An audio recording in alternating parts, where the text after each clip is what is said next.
for direction which will lead our city to be strong and unified. May we continue the legacy of our founders. May we be granted this day the wisdom to make decisions which will be for the good of our city.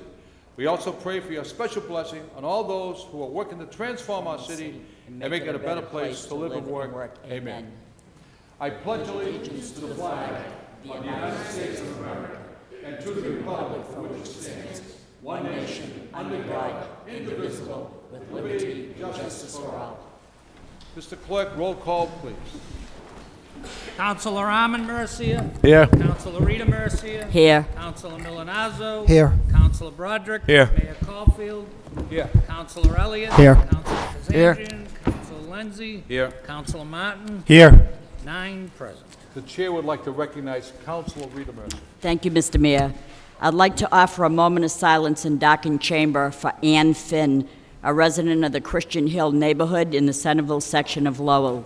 She was the wife of Martin Mickey Finn, with whom she would have celebrated their 54th wedding anniversary on November 27th, and graduated from Lowell High School, class of 1950.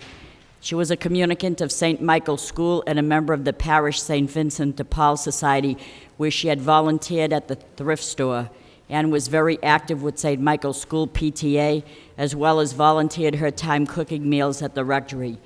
Besides her husband, Mickey, she is survived by 9 sons: Robert, Larry, Jack, William, James, Timothy, Mark, Daniel, and Eric.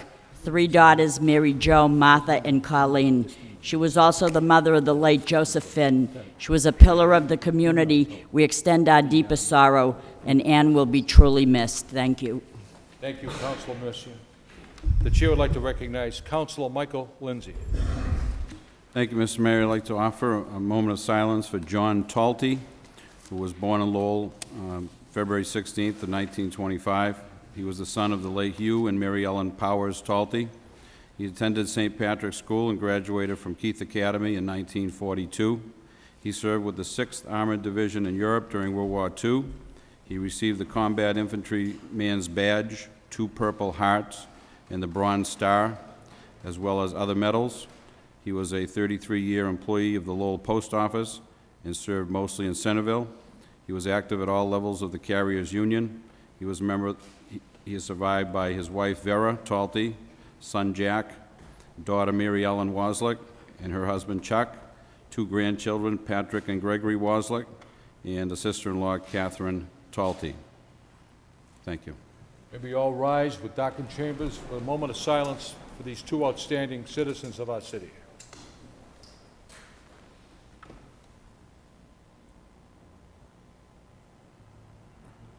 Thank you. May they rest in peace.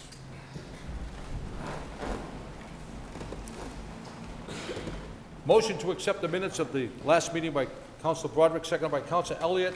All in favor of accepting the minutes and placing them on file, signify by saying aye. Any opposed? The minutes have been accepted and placed on file. Leading into our agenda, we have a presentation by UTEC regarding question 1.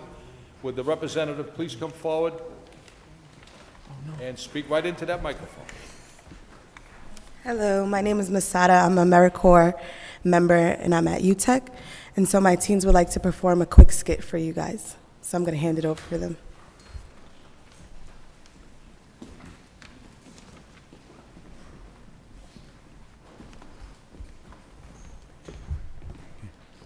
Breaking news. As a result of the recent tax cut, the state of Massachusetts is experiencing outbursts. We are live with Simone Robinson. Simone, why don't you tell us what's going on out there?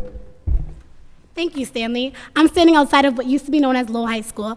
It was said that a group of 40-plus students created a riot over worn and torn textbooks. The riot started because there were no police on site due to the 40% budget cuts. Now, the riot is what started the fire. Fire departments were aware of the call, but since there's only one left in the city of Lowell, there was only so much they can do. And because there's no plow trucks to clear the roads, it was a matter of time before they returned there anyway. Now, in other news, I'm standing here with Eddie McCarter, who for the 2nd time this week has lost a tire on his car due to the deterioration of the roads in the city. Eddie, why don't you tell us a little bit about how you feel about this? I think it's terrible. I lost 2 tires in 1 week, and due to the potholes on the street, I I got in a really bad car accident. My back aches, and I can't afford health care because there is no health care, and the bills are too expensive. And Thank you, Mr. Mercado. This is just some of the many consequences we face due to the recent tax cuts in Lowell. In other news, crime rates in the city have skyrocketed. And speaking of crime rates, isn't that someone stealing your car over there? oh, come back with my car. Go ahead. And cut. Just a reminder to all of you, we are teens from a statewide youth coalition called Teens Leading the Way and a local Lowell youth coalition called Youth Reaching Out. And this was an exaggeration of what would happen if income tax was repealed. The income tax makes 40% of the government funding. So it would have a lot of negative feedback if it was repealed and eliminated. For one, education would be downgraded and schools might have to close down, as well as larger classes and teachers laid off, and not enough financial aid for the colleges in Massachusetts. And with this said, I'm a senior at Lowell High School, and I'm looking forward to going to college in Massachusetts, and I would not like to pay triple for what it is now. And another negative reaction would be with healthcare. Healthcare providers such as Mass Health might raise their insurance prices since there might be lack of government funding. And I know that everyone here has a family, and everyone's family has some health issue with them, whether it may be just having a cold, a flu, or maybe even a chronic disease like cancer or anything like that. And if income tax was eliminated, then it will cost a lot more for you to pay to have your family live a healthy lifestyle and be cured of their diseases or fix broken bones or anything like that. And with that said, I would like to pass it over to my good friend Julian. Hi, I'm going to speak a little about other possible outcomes if this bill is passed. One possible outcome would be a budget cut in emergency services such as the fire department and police department. Another possible outcome would be a rise in property tax due to the fact that if there was no income tax, the state revenue would go down, which means they would need another way to get some money. Property tax would be one of the most likely sources. And finally, I would like to thank the Bar Foundation and the Public Policy Institute for supporting us, and the council for their time and patience. And finally, I would like to say, remember, vote no on one. Thank you. Thank you very much. And the council and the mayor and the administration, I want to applaud you young people for coming down here and expressing your views. That's what democracy is all about. Thank you very much.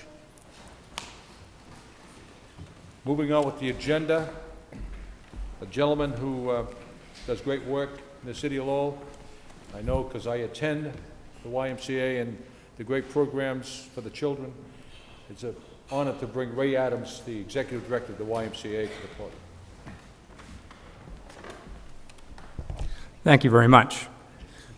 I want to thank the council for taking time out of their busy schedule to give me a few moments tonight, and I promise to be very, very brief. As Mayor Caulfield indicated, my name is Ray Adams. I'm the CEO of the Lowell YMCA, where I've been for the past 6 years. That's a short stint compared to the rest of my time with the YMCA. I've been with the Y for almost 29 years. And I'm here tonight basically to just share a little bit of information with the council. I'd like to thank the council and the city for their support in the past. They've been very generous with CDBG funds on various projects, particularly scholarships for Camp Massapog program in Dunstable, as well as some major work that we've recently done on our building and the replacement of our roof. I'd like to thank the councilors that have helped with that, as well as Adam Backey and the folks that have served on the committee to make those decisions and help us help others. Basically, I've got a packet that I've distributed to each of you. It looks like this. It's white. It has a few items in it. The first item that's in it is a copy of our annual report from 2007. I'd encourage you to take a look at that. Captures a good deal of what goes on at the Y. The second item that I'd like to direct your attention to is a copy of our recently completed strategic plan. We spent about the last year and a half working on a strategic plan. Several of the folks in this room were a part of that, including Manager Lynch, helped with a community interview, as well as Chief LaValle. I'd like you to look at that, but I'll highlight it in 4 major areas. The 4 major focal points of the plan are program and service delivery, financial performance, human resources or people, that's staff and volunteers, and the last one is really why I'm here tonight, and that's adding value to the community. And one of the ways that we can do that is to educate folks in terms of what we are doing, and also to get our names and our faces out there so that folks know to come to us if they have needs that they think we have the resources to address. Also in your sheet, in your packet is a sheet which is I put together today, which is just kind of a quick fact sheet, and I'll highlight it very briefly. I'd encourage you to read it in more detail later on. These are things, and when I talk to groups, I frequently will say the YMCA has some advantages and some disadvantages. And one of those advantages and disadvantages is we do a lot of things for a lot of people. And as a result, when you think of the YMCA, you usually think of good things, but you don't necessarily know exactly what they do. I would say that if you go down to Merrimack Street and you ask 10 different people what the Y does, you could very well get 10 different answers. Somebody learned to swim at the Y, somebody went to camp at the Y, somebody played basketball at the Y, somebody worked out at the Y, somebody was in childcare at the Y. There's a lot of different avenues that people are exposed to the Y. I've touched upon a few of them here. One of them that I think is very underappreciated and underknown is the Y provides a significant amount of financial assistance for individuals who can't afford programs and services. In 2007 alone, that totaled over $350,000. A great deal of that comes in child care programs, summer camps, preschool, before and after school child care. $213,000 of that $350,000 really was for those child care programs. We have 200 children every single day in before and after school child care at 4 different sites, and we serve 18 different schools in the city. In the summertime, we have almost 600 kids a day in summer camps. We have 5 summer camps, and about 600 kids a day are attending those camps, about 300 of which attend Camp Massapog and Dunstable, and many of those are city children. We have buses that take children out from various neighborhoods in the city and other surrounding communities and take them to Camp Massapog, where last year we provided about $46,000 in scholarships. I will make one special note that the CDBG program has annually provided a good gift for that, and this past year it was $8,500. We have over 4,000 members. You think of members, you come in, you sign up, you join, you work out. That's not what a lot of our members are. If you come to the Y regularly, you'll know that we have a number of group homes that are part of the YMCA, and I learned today that total is actually, believe it or not, 27 group homes. We do a lot with teens, and you can read on that. A lot with the drop-in program, Monday, Wednesday, and Friday evenings. Obviously, swimming lessons, about 5,000 kids a year learn to swim at the Y. We have a number of youth sports, and I'd also like to mention that over the last 5 years, we've put about $750,000 into our building, mostly through folks like CDBG and foundations who have generously reached out and helped us with financial support. And lastly, I'd like you to, again, look at our strategic plan. It's something that took us about a year and a half.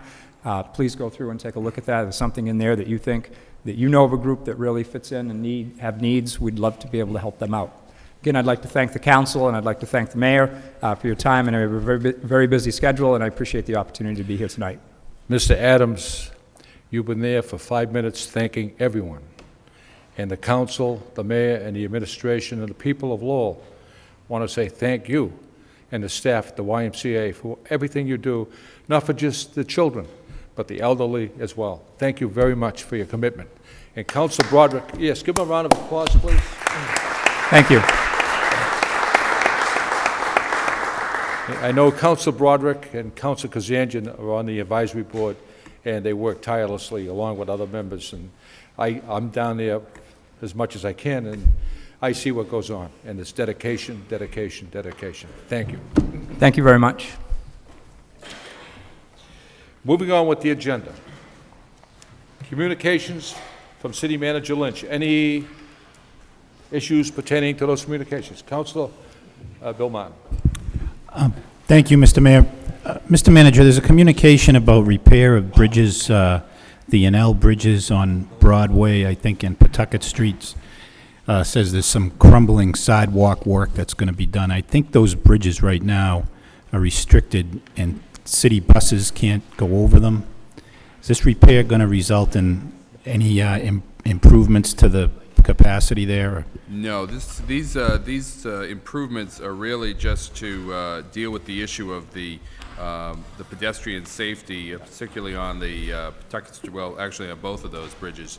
We are in constant discussions with Enel as to a means to improve those in terms of the weight limits that they have, and that's a matter that Assistant Manager McCarthy and our law department are researching to see what options we have to try to work through that. I mean, it's been a problem I've heard from some people, you know, with the school bus routes.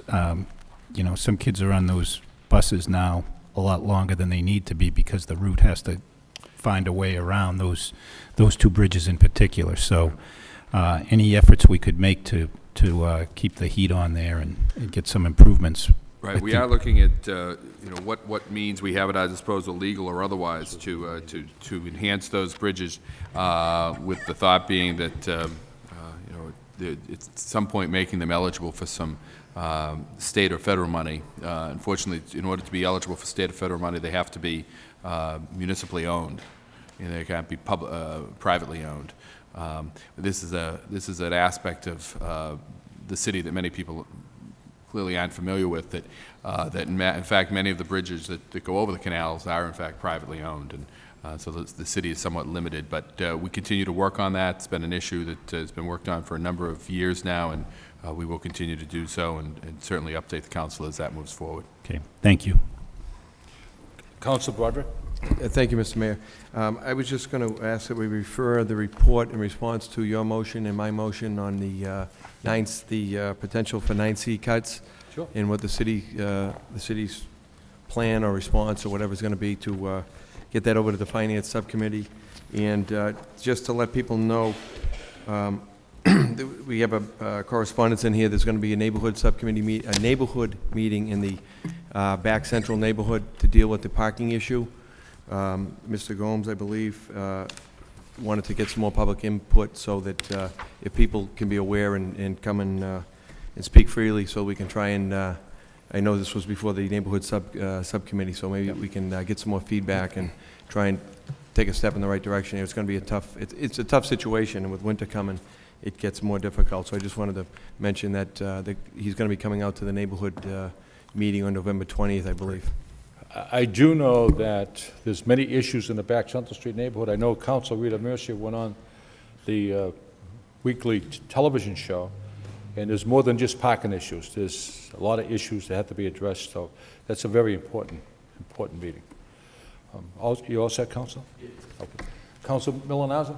Thank you, Mr. Mayor. In our packets this evening, we have a communication from the Law Department regarding the 111F cases, and I just want to acknowledge and thank the good work of the administration, the Law Department, the nurse case manager.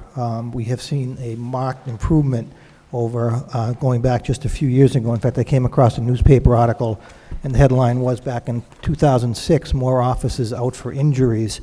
And back then, we had many more officers, and not just officers, we had firefighters as well. But now, as you can see from this report, 1% in the fire department and 7% in the police department. So these numbers really do represent a marked improvement from the figures going back in 2006. So again, I just want to acknowledge that we have the report, and we're making great efforts working with the case, early intervention actually, working with the case nurse manager. Manager Lynch?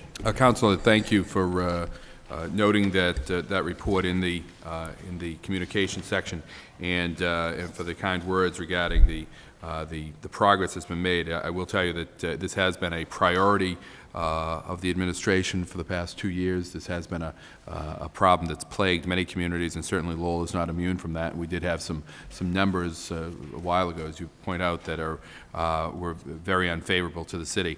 And I just want to echo your comments in particular regarding the work of the Law Department and the efforts that they've put forth with the early intervention program, and really staying on top of this. We've improved the reporting process that we use with the departments, with the employees, but also the management reports that we use internally to understand the scopes of the problems and how those are being managed moving forward. So I think we're making great progress, and we'll continue to work to improve that.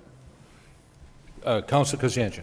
Thank you, Mayor. I'm receiving a few more calls on that Powell Street area where the the neighbors that actually live there complaining. There's something we can maybe get the neighborhood together and get the manager and see if we can possibly try to resolve what's going on over there, or try to ease their The one-way traffic? Yeah, the one-way traffic has been a big problem. I've got a few calls this week already, plus I got some last week, so I'm receiving, like I said, a Well, bunch of I calls. know the construction isn't finished, but I will say, Councilor, that I attended at least 5, maybe 6 meetings with Adam Bakey, Nancy Judge, the entire neighborhood at the Daly School, the Bailey School, and that plan was exposed 5 different times. The people debated those plans. They finally accepted this plan, which is going to make that whole intersection safer.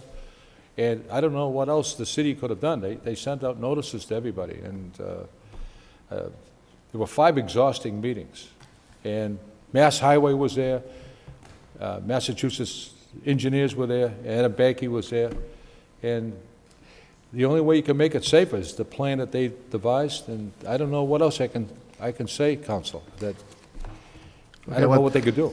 In the last probably week and a half or 2 weeks, I've received maybe 6 or 8 calls from different people that do live in the area with complaints of way that the Powell Street area. I know people on Houghton Street and Parker Street, they were all notified, they were all there. Now, I don't know if people on Powell Street attended the meetings, I really don't know, but I know people on Stevens Street, they were all at these meetings, and it's, once the plan is devised and Mass Highway said, that's it, that's, Manager Lynch? Mr. Mayor, the only comment I was going to make is that in talking with I did not attend those meetings, it was prior to my coming on, but I do know that there was a considerable amount of community input that went into that. I think you're very accurate in your description on that and the limitations we have, but I certainly understand Councilor Kazanjian's concerns of the phone calls, the 6 or 8 phone calls he's received. I'm sure it's been an issue for a number of people out there, and we'll certainly see if there's a way that we can come up with to try to address any issues, but at least make ourselves available to explain. I'm not quite sure exactly what that will look like, but we'll sit down and try to come up with something. Okay, thank you. Councilor, could we arrange a meeting and see if Adam Bakey and the manager and myself, we could attend that meeting and see if we can answer their questions and see if we can come up with a solution that, no matter what you do there, no matter what's going to be done there, is not going to please everyone. And the intersection was regarded what the 3rd worst intersection in the state, Adam, as far as accidents, collisions, and Mass Highway indicated that Powell Street was one of the main factors. People didn't know whether you have a green light, a red light, and they're shooting across the street. And so, but we can set up a meeting and see if we can address. I know the people you're talking about on Powell Street. There's one businessman. Well, the chairman is a few. I've probably received 6 or 8 calls in the last probably week and a half to 2 weeks. Yeah. Oh, Mr. Manager, can you arrange so we can have a meeting with those? Right. I think, as I said, I'm not sure exactly what can be done. I think just explaining it and making ourselves available to explain it. But who knows? Maybe there's some remediation or something that we could do to. Does it have to be maintained as a one-way? Could it be two-way, or? I think it has to, under the design that's been put forth, it has to be maintained as a one-way. Okay. All right. Okay. It was either one-way outbound or one-way inbound. Okay. And that's what Mass Highway decided. And believe me, I know nothing about traffic or traffic engineers. All right. Council Broderick. Thank you, Mr. Mayor. I was just going to make the suggestion that maybe we have whomever, Mr. Gomes and whoever, go out to the next Lower Highlands neighborhood group. I think they have at the Boys Club every month. And maybe we can have people meet there. It may be quicker, in a prearranged meeting, because I know we got an email or two that and there was an issue and some people had with parking maybe. So that may be something that can be done to tweak it off of the main drag. The Powell Street area, I don't know, but it may make sense to try and meet at the neighborhood meeting that they have out there. I do think that might be the best route to take. Anyone else on the communications from the manager? Council? Thank you, Mr. Mayor. Through you, the manager. We received a communication, Mr. Manager, on the University Bridge repairs. This indicates it's going to be delayed by it looks like at least another month into early January. The memo states essentially because of steel being ordered and it's late. I mean, The state came out and did some additional it was time for the annual inspection, and they came out and noted, particularly while we had the bridge opened, some of the sections that they hadn't seen before because they had been covered. And so they flagged those for us and indicated they wanted those fixed as well. I think it's more like Mr. McCarthy's here, it's more like a 2-week extension of the contract. So it takes us up until, I believe, the middle of December now. okay. Well, the memo indicates that the bridge is not going to be open until mid-January? Until early January, but I believe it was 2 weeks that they were. We're shooting more for the 2-week. Okay. But as we get more information, the sooner we get that bridge open, the better, clearly. I agree. Okay, thank you. Councilor Lindsay? Thank you, Mr. Mayor. Several subcommittee meetings ago, we discussed getting a list of events month to month or biweekly that will be occurring at the Songus Arena. Can you just tell us where we are with that? Absolutely. We've entered into the agreement now. We've signed off on the agreement with SMG. We just got our first financial report from them that I'm going over with the Arena Commission right now, and then we're going to we want it in the right format that it can be usable, and then as promised, I'm going to pass that on to the City Council. And then along with that, a listing of the events. That actually was a topic that came up at the last Arena Commission meeting. The SMG representatives, typical representatives, were not there, but we are having another Arena Commission meeting, at which time that will be noted that they have not provided that as required under the contract. But as soon as that comes in, we'll forward that on to the council as well. Any other questions or comments about the communications? If not, accept the motion by Council Broderick, second by Council Lindsay, to accept the communications and place them on file. All those in favor signify by saying aye. Any opposed? The communications are accepted and placed on file. I got ahead of myself a little bit on the agenda. And can we move back to unfinished business? Unfinished business. Orders of taking acceptance, Oberlin Avenue, Carly Way, Bridget Lane, O'Hare Way, from last meeting. Any discussion or debate on that particular issue? If none, roll call, Mr. Clerk. Councilor Armin Mercia. Yes. Councilor Rita Mercia. Yes. Councilor Milonazo. Yes. Councilor Broderick. Yes. Mayor Caulfield. Yes. Councilor Elliott. Yes. Councilor Kazandrian. Councilor Lenzi. Yes. Councilor Martin. Yes. 8 yeas, 1 absent.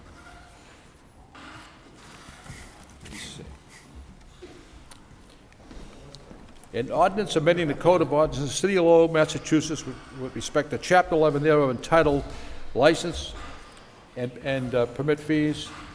This is a public hearing. Anyone wishing to come to the podium in favor, please come to the podium. If you're in favor, you have 5 minutes or less to speak on this particular issue. I'll read it one more time. An ordinance amending the Code of Ordinances, City of Lowell, Massachusetts, with respect to Chapter 11 thereof, entitled License and Permit Fees and Other Charges. It is 7 p.m. It is time for public hearings. Anyone wishing to come to the podium to speak in favor? In favor? In favor? That portion of the public hearing is closed. Those wishing to speak in opposition? In opposition? In opposition? Opposition to this ordinance? Public hearing is closed. What is the wish of the body? What's he going to do? Move for Council Elliott. Move approval. Move approval by Council Elliott, seconded by Councilor Rita Mercia. Any debate, discussion? Council Elliott. Thank you, Mr. Mayor. This is regarding the new implementation, another section of the implementation of the new trash program, charges for white goods, bulky goods. Is that correct, Mr. Manager? That's correct. Okay. I'm going to support this. This is a good thing, but I guess my question, Mr. Manager, is on somewhat related. Is the implementation of the new program still slated for February? It is. In fact, we have a whole public information campaign that will be rolling out in the next week that you'll be seeing throughout the city that we've been working on with the understanding that it would be February 2nd. And as you know, I've had an opportunity to go out and meet with the number of the neighborhood organizations, and I know Gunther is scheduled to go out and meet with all of them in the month of November.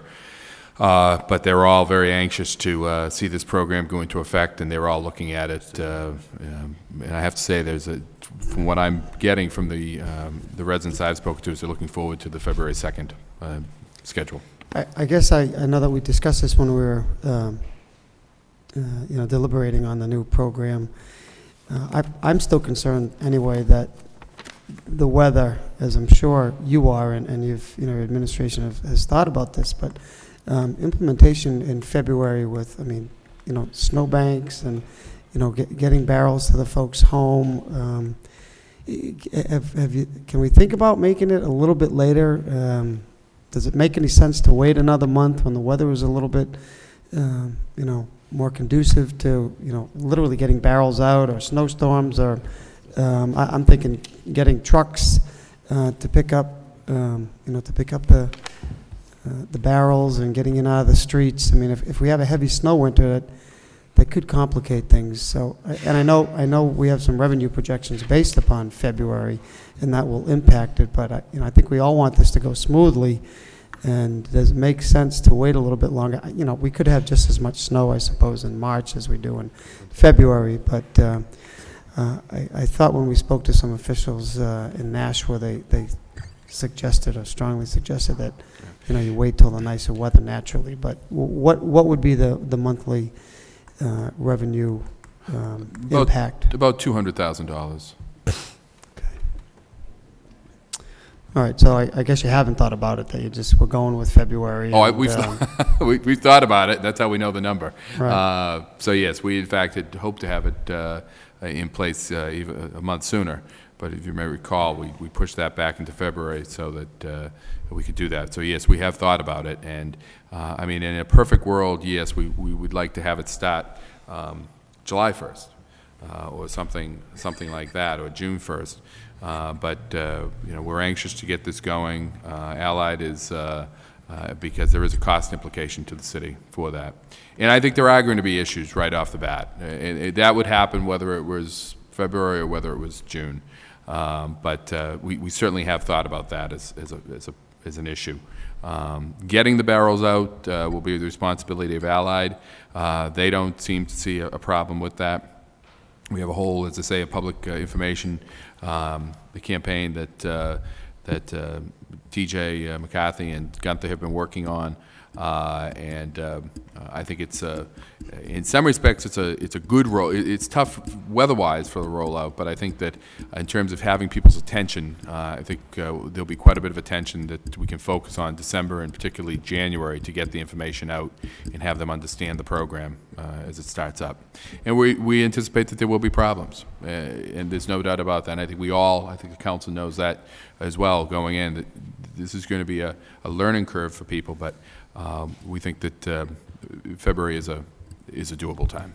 Will you be starting to roll that out, the public education, soon? Because I know there was discussion that we were looking at a minimum, or at least 5-6 months to get this stuff rolling, and here we are almost in November. It may be maybe what we'll do is we could probably schedule for the very next city council meeting. We hadn't planned to do that tonight, and I understand this talk about a special meeting next week.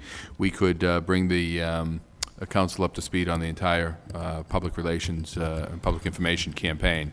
It's multimedia. It will include advertising on city equipment, on the buses that go through the city, mailings, flyers, a newspaper rollout, cable TV shows, as well as cable TV advertising, and it's quite a campaign that we have. Thank you. You're welcome. Councilor Kazandjian, and then Councilor Rita Mercia. Thank you, Mayor. Just to repeat what Councilor Elliott had mentioned about the winter months, going back to Nashua and also Worcester, stating that they would definitely not start in the winter months. And I know we were supposed to start in January and fell back to February. But they had a hard enough time in good weather, never mind the winter months. So if whatever we can do, if we can push it off to 30 days, I know it's a big revenue problem, but I think the big thing is we don't we haven't educated anybody yet and haven't gone that way. We're falling way behind on that. They spent almost 8 months of education just to show the people what this is about, and because it's a big change. There's no question about it. And they were all over the place. They're advertising in the paper. And like I said, it went to 8 months of education, and we're going to probably have maybe 3, 4. We'll have November, December, January, 3 months. Yeah. To roll that out. And I feel that it's just not going to be enough talking to both cities that made the major change. I was there at Hazardous Waste Day just last Saturday, and Gunther was out passing flyers, but I was kind of surprised he didn't have one of the bins there to show the people what the bin looks like. And Gunther does a good job, don't get me wrong, but things like that, where we're getting a captive audience of people coming to Hazardous Waste Day, we should have had things like that, and showing the people, okay, this is what it's going to look like, this is how it's going to work, and these are things we have to do as far as educating people. And like I said, with Nashua, at the football games, they had someone there, they had with videos, they really showed the education part, and I don't think we're going to do that, and I don't think 3 months is going to be enough time.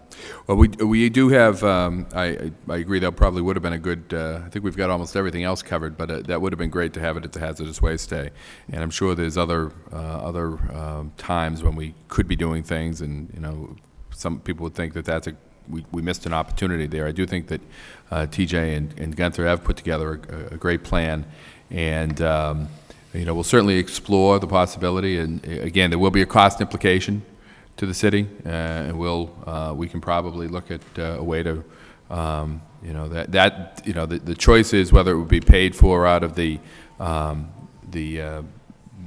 you know, the savings that we'd have at that time, or we would look at the tax impact that it would have, because that's the other revenue source that's out there to deal with it. So we can certainly explore that as a possibility. The other, as far as the showing bins, we have made arrangements, or we're in the process of making arrangements of having them brought out to a number of the financial institutions, the banks throughout the community, so that people see them everywhere. They'll be going out into public spaces that we have. We do have videos that we're making available. What we see is really a you know, an onslaught type campaign where November, December, January, it will be all you see, all you hear about will be this this new trash system. But we'll certainly look at the possibility of pushing it back by 30 days, if that's certainly the sense of the council.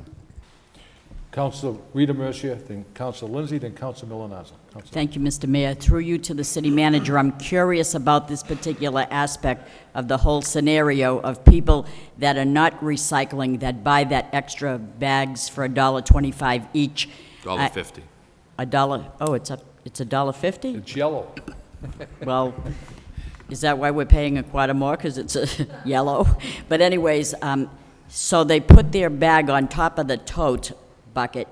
Now, do we have a special vehicle that comes by to pick the bags up separately? No, those will be picked up. The driver will get out and throw that one in, and then use the device to lift the bin up. Yes. And you know, we have a few streets that are very narrow in the city that I know this tow truck vehicle will not be able to get down, so we have a special vehicle going to get there. It'll be a rear... a rear arm that'll right. lift it. Thank you. Councilor Lindsay, then Councilor Milonazo. Thank you, Mr. Mayor. I can hold a lot of my questions till the briefing, but what role are the schools and the children going to play in establishing this recycling program? And is there a curriculum that I know will be bringing out all kinds of materials prior to, but you know, I think we've discussed it before. I just think that the value of a curriculum in the schools would be invaluable in initiating this program. Right. Gunther is making contacts with the school department to set up that program. I can have more details for that on next Tuesday, certainly. We'll make that as a communication that we can then take up as a report. Okay. Councilor Milonazo. Thank you, Mr. Mayor. I too went to the Hazardous Waste Day on Saturday and received the bin dependence flyer from Gunther, and I thought it was pretty clever, actually. The last couple of years when I've gone over there, the waiting line has been such that I'm not sure, it probably would have been a good idea to have the bins there, but I'm not sure we could have actually stopped, had people get out and look at them, because we would have actually backed up traffic, in my opinion. But again, I think that from the standpoint of having them there, probably would have been a good idea, but I really think that the flyer really put those of us who were there on notice that this is happening right now, anyway, in February. The other thing is the issue of Khmer and Spanish, and making sure that we get whatever marketing material out in other languages as well. And as we all know, there are telecommunication stations in Khmer and in Spanish. We probably want to make sure that we work with those groups to make sure that they're involved in the marketing aspect of it as well. Picking up on Councilor Lindsay's point about getting it into the schools, I think will go a long way to have the kids bring the information home as well. And again, I think there may be no good time to start it. I understand Councilor Kazanjian's concern relative to February, but again, we've already moved off of January into February, and I think the sooner we get this done, the better. My question, though, has to do with the elderly two-family discount. Is that owner-occupied, or is that, does not, it is owner-occupied? It would be owner-occupied, yes. Owner-occupied, okay. Thank you. Okay, Councilor, thank you. Councilor Ammermercy and Councilor Broderick. Thank you, Mr. Mayor. You know, under the best of conditions, this is going to be a very difficult task. In February is not going to be the best of conditions. And I know there's a price tag attached to moving it forward where the weather plays a factor. And so if that's possible, I really think that should be pursued. One of the things that I didn't hear in this educational program is that will there be a hotline for people to call if they have a particular problem on the day that they're supposed to be picked up? Because I can see chaos throughout the city. People just don't understand it. Even if we're educating them, and the best way to do it is through the kids in school, comes home and educates their parents on it. But under the best of conditions, it's still going to be a very difficult task. So I really think we should create a hotline for people to call at the beginning of the program in case they have problems, because there's no doubt in my mind there will be problems. There are problems now with a system that's been going on for 40 years. So you can imagine a new system like this, the problems that's going to create. There will be a hotline, and you recall we're adding staff to assist with this process. We're also in the about to appoint the advisory committee, and that will be coming. I'll be advising you of the membership of that, and they'll be working with us to get the word out about this as well. Thank you, Mr. Mayor. Councilor Broderick, and then Councilor Kazanjian, Councilor Elliott. Councilor Broderick? Thank you. Just two quick points. Councilor Lindsay brought up a good point, and so did Councilor Malinazzo, in terms of the education part with the children. And I know you have a plan, and maybe when we get it, we can have a further discussion on it. But does that include maybe a short video for all the schools that could be in the different languages? And I think kids love a video, anything that breaks up class time. And they can maybe learn this and take home what they learned through a video rather than a piece of paper that oftentimes we know as parents doesn't make it in the bag or doesn't make it out of the bag or somehow gets lost. You know, some type of short video may not be all that expensive, but may be effective in terms of a teaching tool for the children to be able to go home and talk about, especially for the older kids, to be able to say, no, they said, the video said this, and also to be able to break it up into the other languages. This multicultural here, so we got to make sure everybody has an opportunity to get the instruction, especially before there's any penalties. So you know, it is going to be a difficult time to roll it out, but you know, $200,000 a month, I don't know what choice we really have. I think that it's going to be like any change.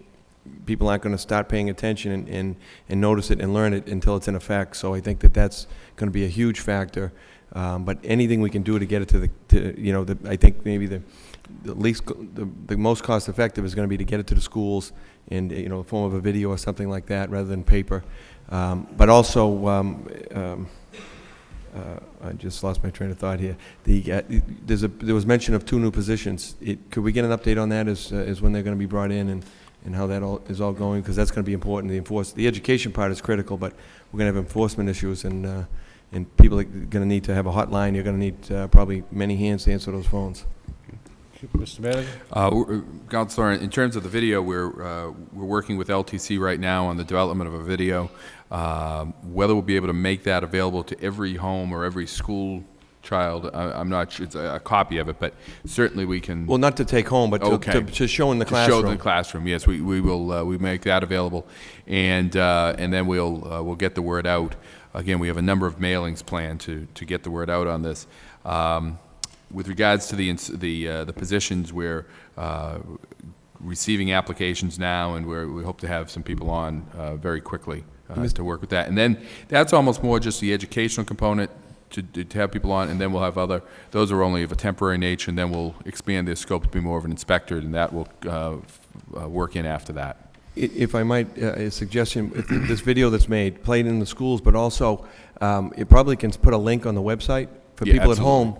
You know, if I'm at home and I say, you know, what's going on, and, you know, no one knows, you point and click and you can play it. You know, it may be helpful, and it's essentially free to do that. Right, and again, I will certainly look at the. Again, I know that this is going to be. There are going to be issues right off the bat, whether it was happening in February, whether it's happening in June, you know, if I had my preference, it would be June. But you know, it had been our hope that we would get this done, implemented earlier. But as you know, going through the process of getting this ordinance approved back, you know, back in the spring, took a little bit longer than we had anticipated, so it sort of delayed our ability to make the necessary arrangements with Allied. But we'll certainly explore that. The one problem we do have with that is that, again, all the public relations we've done so far on this, including Hazardous Waste Day, including our website that's already out there, as well as the newspaper coverage that we've received so far, has been based on February. So people, I do know that from the neighborhood groups, they all knew that this was happening in February. And now if we shift that, there may be some additional confusion that results from that. But we'll certainly look and see what we can come up with on that. All set, Councilor? Yes, thank you. Okay. Councilor Gazanjian and Councilor Elliott. Thank you, Mayor. On the 6 tenement buildings, have we decided what we're going to do with that yet, or is it? As far as going to private? Mr. McCarthy. Councilor, that report that was forwarded to you, further action, it would really take a council motion or really further discussion of subcommittee to decide if we want to reduce the households we serve down to 3 residences or lower. And I know we received it 2 or 3 weeks ago, so, but I think we asked for the, I believe when that was sent out, I believe we discussed the possibility of getting the solid waste subcommittee working or meeting on that again to talk about that issue. There certainly would be a savings to the city if we were to do that, and obviously it would be a change that we want to give the people adequate notice on as well. But I think we were looking at 4 and lower, 3 and lower, 3 and lower, that we would be looking at. Also, one other thing, I disagree with Councilor Melanazzo as far as the display of the trash bin. I think that would be really been an asset if we had it there on Saturday. I mean, from 7 to 9, people are waiting in line, and you might have 200 people there. If we had 2 or 3 displays, and as they pull off, we could have a display over there. It wouldn't affect the operation of the hazardous waste, and we could have someone implementing and showing what has to be done, what this barrel's about, what's the bag's about, what they look like, and that stuff's important. We need to educate the people, and it's going to be a big challenge, a big change. They've been doing it this way here for forever, and now we want to change it. So we have to do whatever we can to make it easier, to make it work for the people. Thanks. All set, Councilor. Councilor Elliott? Just briefly, just a quick question. Has there been any thought about maybe rolling out one neighborhood at a time, or is it just, you know, thinking if there are some issues and concerns in one neighborhood, is that going to be compounded the next day and then the next day? Or it may confuse, you know, the flip side is it may create more confusion that when am I getting my barrel, or when do I start it? Right. That was we've looked at that just in a very rudimentary way in talking with Allied, who has rolled this out in other communities. And right. The sense was that the best way to do it is just do it citywide. Okay, thank you. I just have a brief comment, if I may. Mr. Manager, I think it'd be wise, I've spoken to many of our elderly citizens, and I think it'd be wise if we took a survey, how many would want a 64-gallon container, and how many would want a container of 32 gallons? It'd be cost-effective if we knew that without ordering all these extra containers. A lot of elderly have indicated that that would be too big for them, too large, and they would certainly welcome a container that's a lot smaller. So, Councilor, that data, we have some of that data available currently. Any elderly resident who currently has a discounted trash who is taking advantage of that will be issued on day one a smaller bin. yeah, the only reason I brought that up, TJ, is so the city wouldn't go out and purchase a lot of these 64-gallon containers and find out that you only need 3/4 of them, so. Correct. What we've done at this point here in ordering the bins is taken the number we currently have, and we're anticipating a 30% increase on that with elderly, as well as other households that may not necessarily be able to be eligible for the elderly, but just simply want a smaller bin. So we took a certain percentage off there. That's an excellent idea, and it's something that was pointed out through Allied in discussions, that they said this is what they think we should have. Okay. Just one other suggestion, Mr. Manager.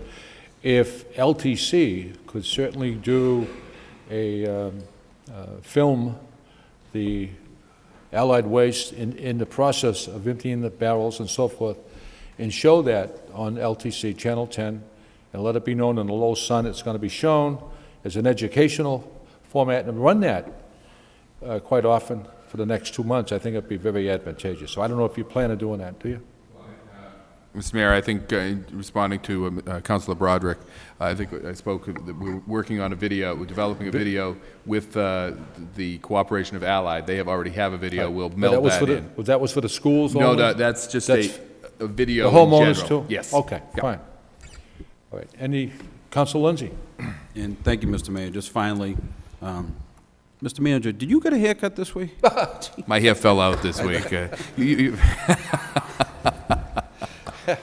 I wasn't going to get a haircut until the sewer rates were approved. So, just one thing when we do the briefing, when I say curriculum, the videos and things are all important, but I just envision this interaction between the students and their parents, and I guess I'm more concerned about the parents learning to recycle than I am the students. So when I say curriculum, I'm just envisioning homework assignments that causes them to interact and to get this moving. So, thank you. I do know that many of the schools in the city are working on the problem of litter and so forth, and I know that the children are working on some format of refuge and litter and so forth. Any other discussion, comments? If none, roll call. Councilor Armin Mercia. Yes. Councilor Rita Mercia. Yes. Councilor Milonazo. Yes. Councilor Broderick. Yes. Mayor Caulfield. Yes. Councilor Elliott. Yes. Councilor Kazanjian. Yes. Councilor Lenzi. Yes. Councilor Martin. Yes. 9 yeas. Moving on with the agenda. Order, renaming Composite Way in the city of Lowell as Lowell's Way. Whereas pursuant to City Code Section 17-22, the City Council has the authority to name and to change the name of streets in the city of Lowell. And whereas a petition was submitted to the city from National Development, where National Development is desirous of renaming Composite Way to Lowell's Way in the city of Lowell. Now therefore, it is ordered by the City Council of the city of Lowell that the city shall take appropriate action to rename Composite Way in the city of Lowell as Lowell's Way. Second reading by title. Order, renaming Composite Way in the city of Lowell as Lowell's Way. Any discussion, comments, discussion? Move approval. Move approval by Councilor Armin Mercia, second by Councilor Lindsay. Roll call. Councilor Armin Mercia. Yes. Councilor Rita Mercia. Yes. Councilor Milonazo. Yes. Councilor Broderick. Yes. Mayor Caulfield. Yes. Councilor Elliott. Yes. Councilor Kazanjian. Yes. Councilor Lenzi. Yes. Councilor Martin. Yes. 9 yeas. I just want to make note that a motion is quick, cuts into billable hours of lawyers who represent the Lowell. Okay. Article 6 on the agenda, a resolution supporting and establishing a sister city relationship with Barclayville, Liberia, whereas the city of Lowell is cognizant of the plight of the people of the city of Barclayville, Grand Cru County, Republic of Liberia, West Africa, and whereas the city of Lowell is cognizant of Barclayville, Liberia, desire to overcome 14 years of civil war in the country, and whereas Barclayville wishes to request a city-city relationship with the city of Lowell, Mass., and wherefore the city of Lowell wishes to establish and officially recognize a historical, cultural, and humanitarian link with Barclayville, Liberia in the form of a sister city relationship. Be it resolved by the City Council of the City of Lowell as follows, that we, the members of the City Council, be on record as supporting and establishing a sister city relationship with Barclayville, Liberia. Be it further resolved that the City Council be on record as supporting the city membership in Sister Cities International, an organization committed to establishing and maintaining mutually beneficial relationships among sister cities throughout the world. This resolution, adopted by vote of the City Council of Lowell on the day of the 28th day of October 2008, second reading by title, supporting and establishing a sister city relationship, Barclayville, Liberia. Any questions, debate, or concerns?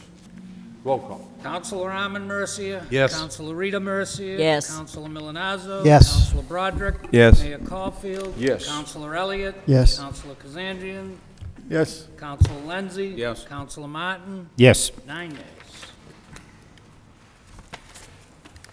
Article 7 is quite lengthy, so I will support a motion to waive the full reading by Councilor Armin Mercia, second by Councilor Milonazo. All in favor of waiving the full reading, signify by saying aye. Any opposed? Full reading has been waived. Second reading by title, authorizing the city manager to lease 11 parking spaces in the Leo A. Roy Municipal Parking Facility to the United States government. Any discussion, debate, of issues pertaining to this? Roll call. Councilor Armin Mercia. Yes. Councilor Rita Mercia. Yes. Councilor Milonazo. Yes. Councilor Broderick. Yes. Mayor Caulfield. Yes. Councilor Elliott. Yes. Councilor Kazandrian. Yes. Councilor Lenzi. Yes. Councilor Martin. Yes. 9 yeas. Okay. Authorizing the city manager on behalf of the city of Lowell to accept a gift from Connector Park Holding LLC of $152,903, whereas Connector Park Holding LLC desires to donate the sum of $152,903 to the city of Lowell, and whereas the city of Lowell desires to accept the gift of said funds. Now therefore be it voted that the city manager be, and he is hereby authorized in the name of the city of Lowell to accept a gift from Connector Park Holding LLC in the amount of $152,903 pursuant to Massachusetts General Laws, Chapter 44, Section 53A.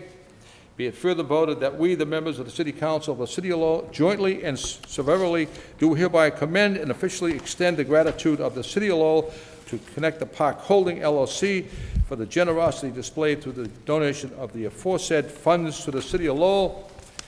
Second reading by title, authorizing the city manager on behalf of the City of Lowell to accept a gift from Connector Park Holding LLC of $152,000. This is $3. Any discussion or roll? Any council reader? Thank you, Mr. Mayor. This vote here is more or less a two-part vote with the second order of taking. First, it's to the money is a gift to the city to mitigate the projected traffic impacts, the traffic improvements, and to improve traffic flow and the safety in these particular locations. The second is like a land acquisition to acquire property easements for this to take place.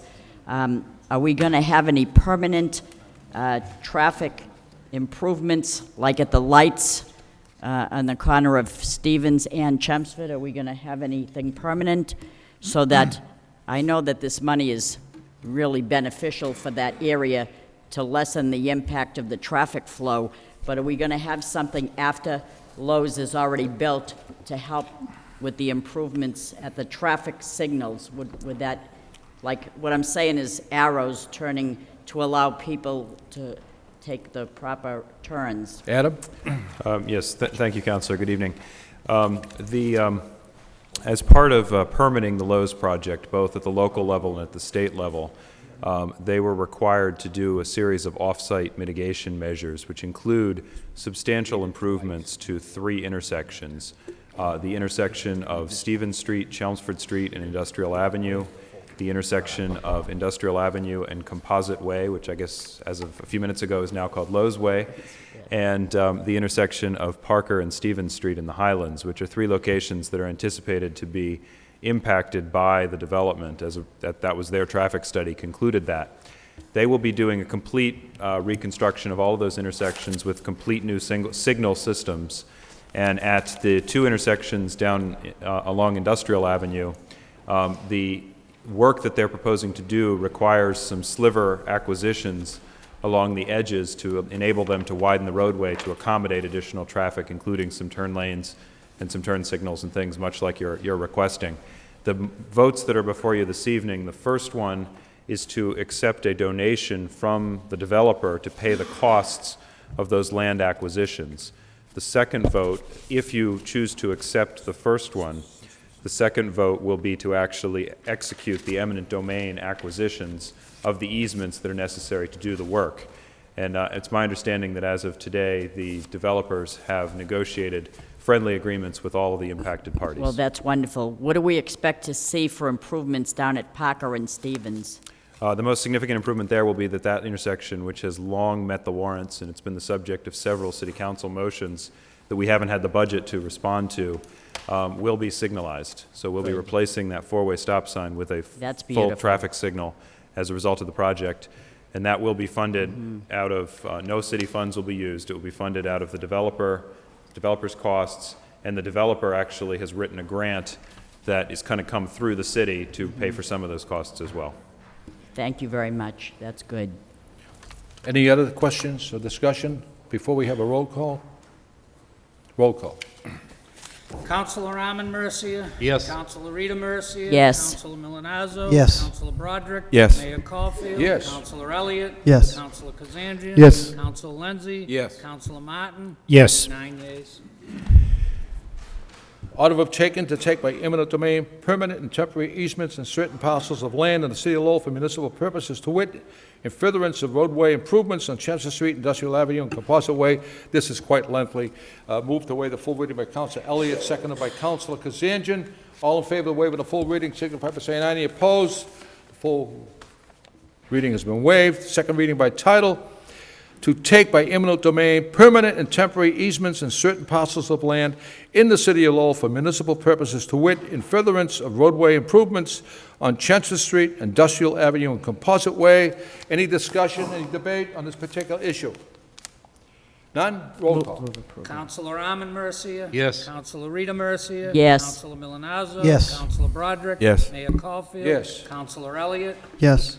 Councilor Kazandrian. Yes. Councilor Lenzi. Yes. Councilor Martin. Yes. 9 yeas. Moving on with the agenda, pursuant to Chapter 13 of the Code of Ordinances, City of Lowell, Massachusetts, concerning Section 13-6 thereof, entitled Temporary Expandable Regulations, Temporary Traffic Regulations, are hereby implemented for a period of 60 days. Motion to waive the full reading by Councilor Milonazo, seconded by Councilor Martin.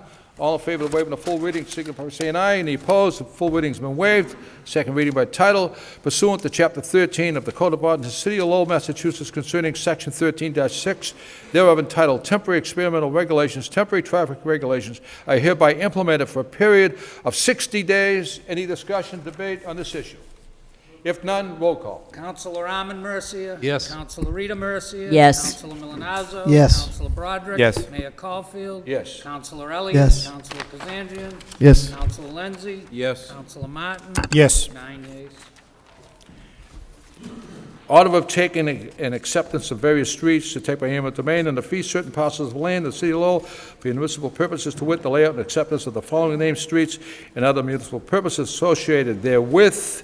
Motion to waive the full reading by Councilor Arman Mercia, seconded by Councilor Milonazo. All in favor of waiving the full reading, signify by saying aye. Any opposed?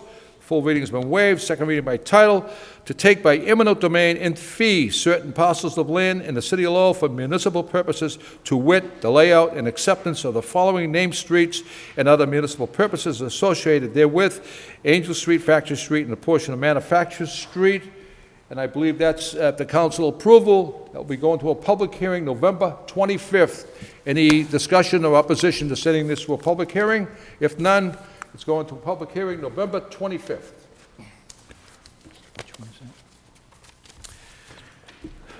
Moving on with the agenda, declaring surplus the property at 520 Varnum Avenue, Lowell, Massachusetts, and authorizing the city manager to seek proposals under the provisions of Massachusetts General Laws 30B for the disposition of said parcel, namely Lot A at 520 Varnum Avenue and Lot B at 520 Varnum Avenue, Lowell, and authorizing the city manager to seek proposals for the disposition thereof under the yard sale program adopted by the City Council on June 9th, 1998 for parcel C at 520 Varnum Avenue, Lowell.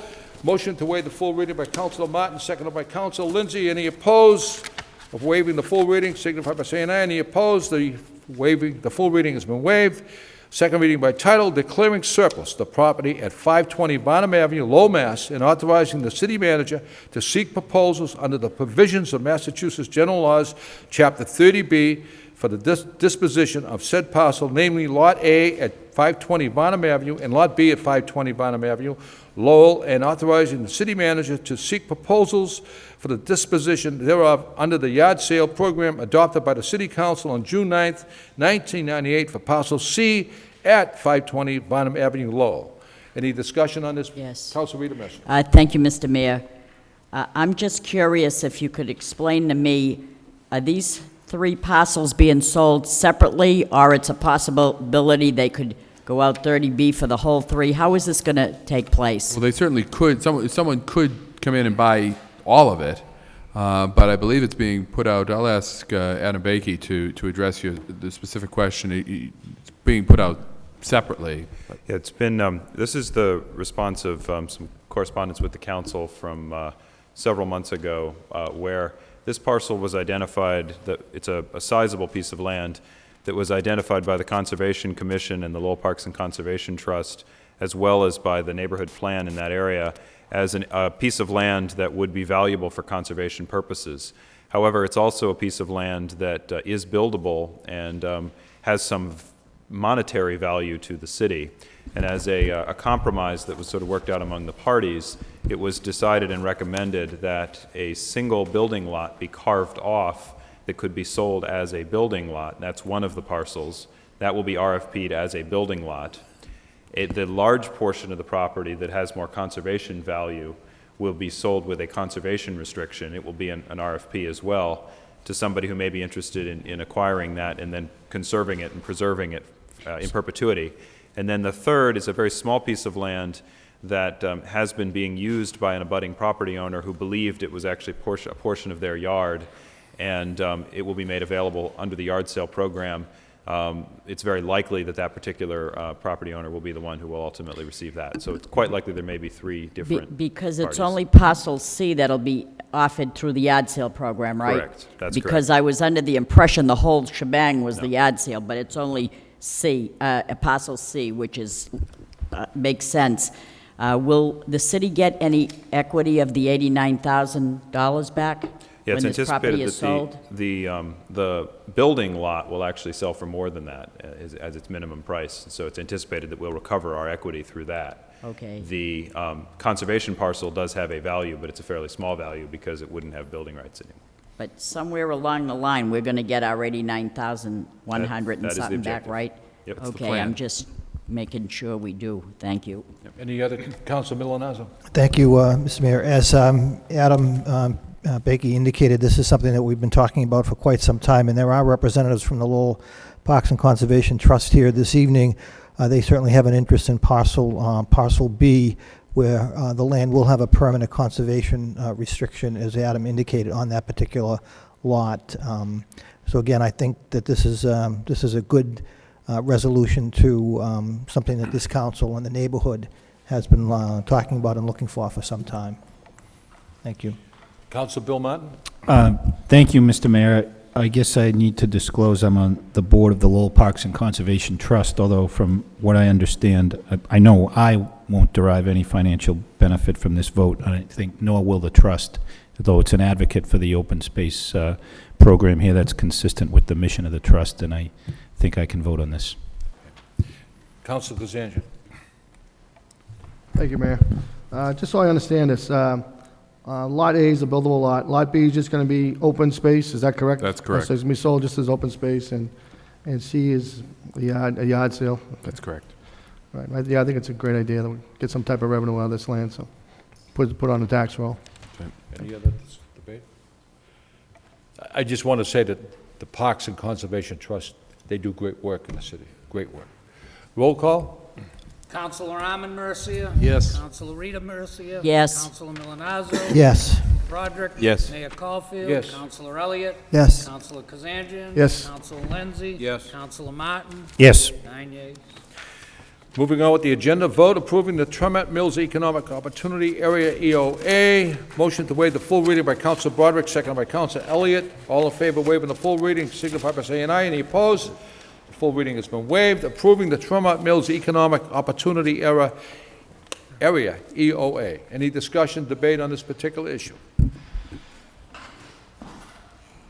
Council Lindsay. Thank you, Mr. Mayor. Just regarding this area, how will it affect the Songus Arena, and how does it affect the parking situation in that immediate area, or does that remain to be seen? Mr. Manager, you can. The EOA for Tremont Mills, that's specific just to the property of Tremont Mills. That doesn't affect the parking area. Well, there are two different designations on the map. The EOA, which is the Economic Opportunity Area, which makes the area eligible for consideration under TIFs, is a larger area that includes both Lot A, Lot B, and the arena itself. We basically felt that if we were doing or naming an economic opportunity area in this part of the city for this particular property, it made sense to make it a little bit larger, to just leave options open for what may happen on some of those adjacent lots. However, the TIF, which is the second portion of this, applies only and solely to the land that's impacted by what's known as the Tremont Yards project, and does not include the arena, the parking lots, or any of the other property in that area. Thank you. Any other questions, discussions, debates on this vote? If none, roll call. Councilor Armin Mercia. Present. Councilor Rita Mercia. Yes. Councilor Milonazo. Yes. Councilor Broderick. Yes. Mayor Caulfield. Yes. Councilor Elliott. Yes. Councilor Kazanjian. Yes. Councilor Lenzi. Councilor Martin. 7 yeas, 1 absent, 1 present. Moving on with the agenda, and this is quite lengthy, vote approving a certified project application and authorizing a tax increment financing agreement for Tremont Yard LLC. Motion to waive the full reading by Council Broderick, seconded by Council Milonazo. All in favor of waiving the full reading signify by saying aye. Any opposed? The full reading has been waived. Second reading by title. Approving a certified project application and authorizing a tax increment financing agreement for Tremont Yard LLC. Discussion, debate, questions? Move for approval by Council Broderick, seconded by Council Rita Mercia. Roll call. Councilor Armin Mercia. Present. Councilor Rita Mercia. Yes. Councilor Milonazo. Yes. Councilor Broderick. Yes. Mayor Caulfield. Yes. Councilor Elliott. Yes. Councilor Kazanjian.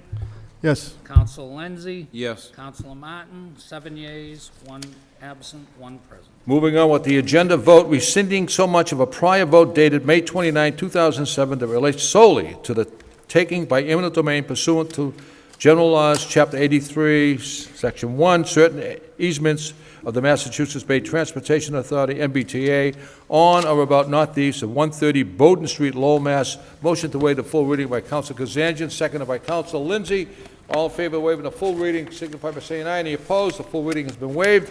Second reading by title, rescinding so much of a prior vote dated May 29, 2007, that relates solely to the taking by eminent domain pursuant to General Laws, Chapter 83, Section 1, certain easements of the Massachusetts Bay Transportation Authority, MBTA, on or about northeast of 130 Bowden Street, Lowell, Mass. Any discussion, debate, concerns, questions? If none, roll call. Councilor Armin Mercia. Yes. Councilor Rita Mercia. Yes. Councilor Milonazo. Yes. Councilor Broderick. Yes. Mayor Caulfield. Yes. Councilor Elliott. Yes. Councilor Kazanjian. Yes. Councilor Lenzi. Yes. Councilor Martin. Yes. 9 yeas. Moving on with the agenda, vote to authorize the city manager on behalf of the city of Lowell to enter into an easement agreement with the Massachusetts Bay Transportation Authority, MBTA, with respect to MBTA property located on or about Northeast 130 Bowden Street, Lowell, Mass, for the amount of $70,000. Motion to waive the full reading by Council Kazanjian, seconded by Council Martin. All in favor of waiving the full reading signify by saying aye. Any opposed? Second reading by title, to authorize the city manager on behalf of the city of Lowell to enter into an easement agreement with the Massachusetts Bay Transportation Authority, MBTA, with respect to MBTA property located on or about Northeast of 130 Bowden Street, Lowell, Mass, for an amount of $70,000. Any questions, concerns, debate? Council Kazanjian. I always wonder if the manager can explain what this is about. Is this for CSO or?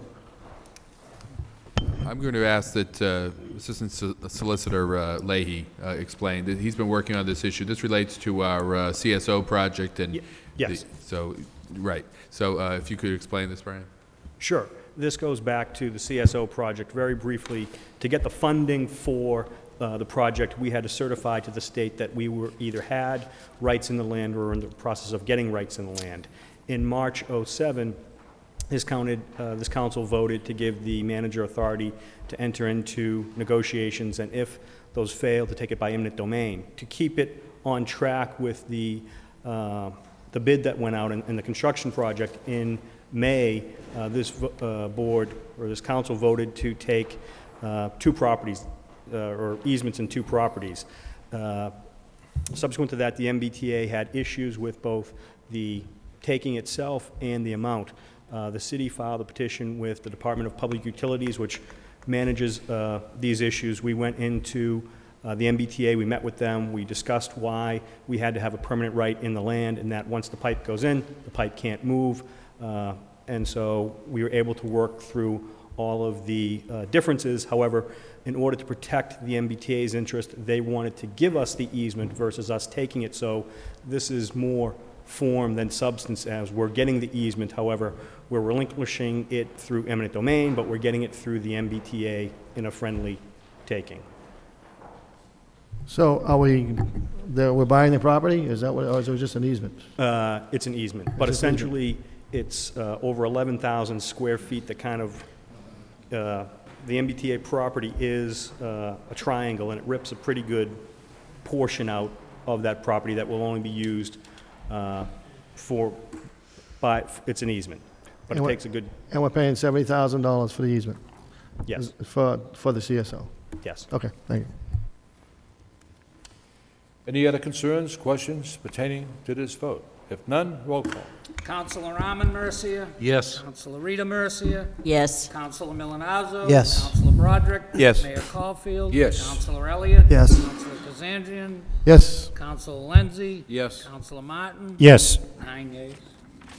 Moving on with the agenda, a communication, the resignation of Tricia E. Camille, the Lowell Commission on Disability. Dear Ms. Camille, this letter acknowledges receipt of your letter dated October 7, 2008, in which you resign from the Lowell Commission on Disability. I am filing your resignation for this acceptance thereof with the city clerk as required by law, and also forwarding copies of the communication to the city council. The city of Lowell appreciates your service on the Lowell Commission on Disability, and on its behalf, I extend thanks, and extended thanks also from the city council. Tricia Camille was just an outstanding member of the commission and worked tirelessly for people with a disability, and she had a disability herself. So accept the communication placed on file by Council Rita Mercia, seconded by Council Armin Mercia.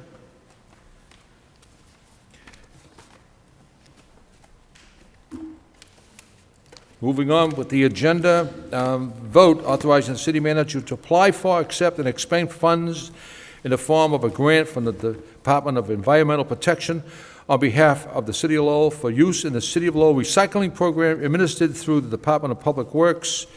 Motion to waive the full reading by Council Kazanjian, second by Council Broderick. All in favor of waiving the full reading, signify by saying aye. Any opposed? The full reading has been waived. Second reading by title, authorizing the city manager to apply for, accept, and expend funds in the form of a grant from the Department of Environmental Protection on behalf of the City of Lowell for use in the City of Lowell recycling program administered through the Department of Public Works. Any questions on this, Councilor Milonazo? Thank you. Through you, Mr. Mayor, to the city manager. Do we know if this program, in light of what's going on, the state budget is actually still available this fiscal year? Our understanding is this money is still available. It's still available, Yes. okay. So based upon the formula here, it would be actually a $75,000 program over the 2 years. That's correct. That's okay. Thank you. Any other questions? Councilor Elliott? What is this money used for, Mr. Manager?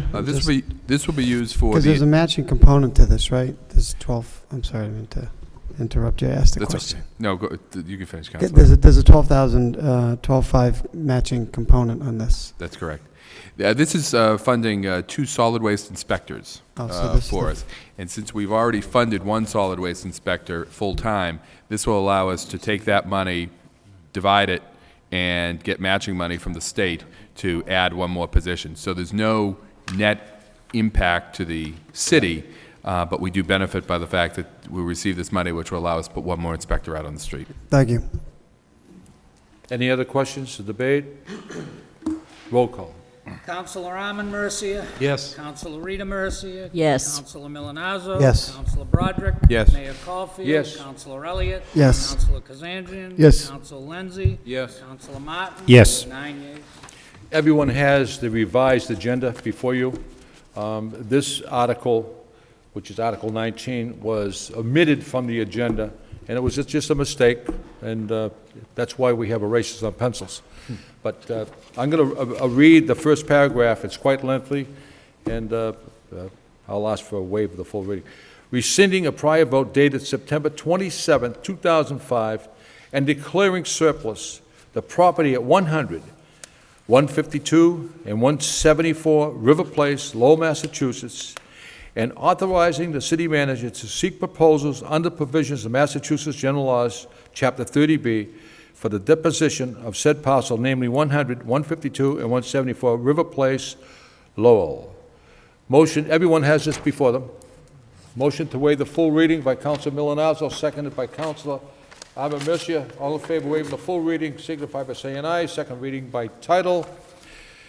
Rescinding a prior vote dated September 27, 2005, and declaring surplus the property at 100, 152, and 174 River Place, Lowell, Mass., and authorizing the city manager to seek proposals under the provisions of Massachusetts General Laws, Chapter 30B, for the deposition of said parcels, namely 100, 152, and 174 River Place, Lowell. It's before the body.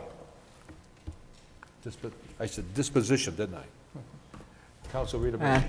Thank you, Mr. Mayor. Through you to the city manager, from what I'm reading about this, and it seems that the current market value is $2.9 million, and I guess in 2005, we took a vote to declare this surplus and set a minimum bid of, I don't know, 1.1 million, and now we're rescinding that vote to make the minimum bid 800,000. Is that what we're doing? That's correct. And it seems that because it's the value of the properties with the market value is 2.9 million, we are offering at minimum bid of 800,000 because it seems to me what I'm reading is that we get $2.1 million of cleanup cost there.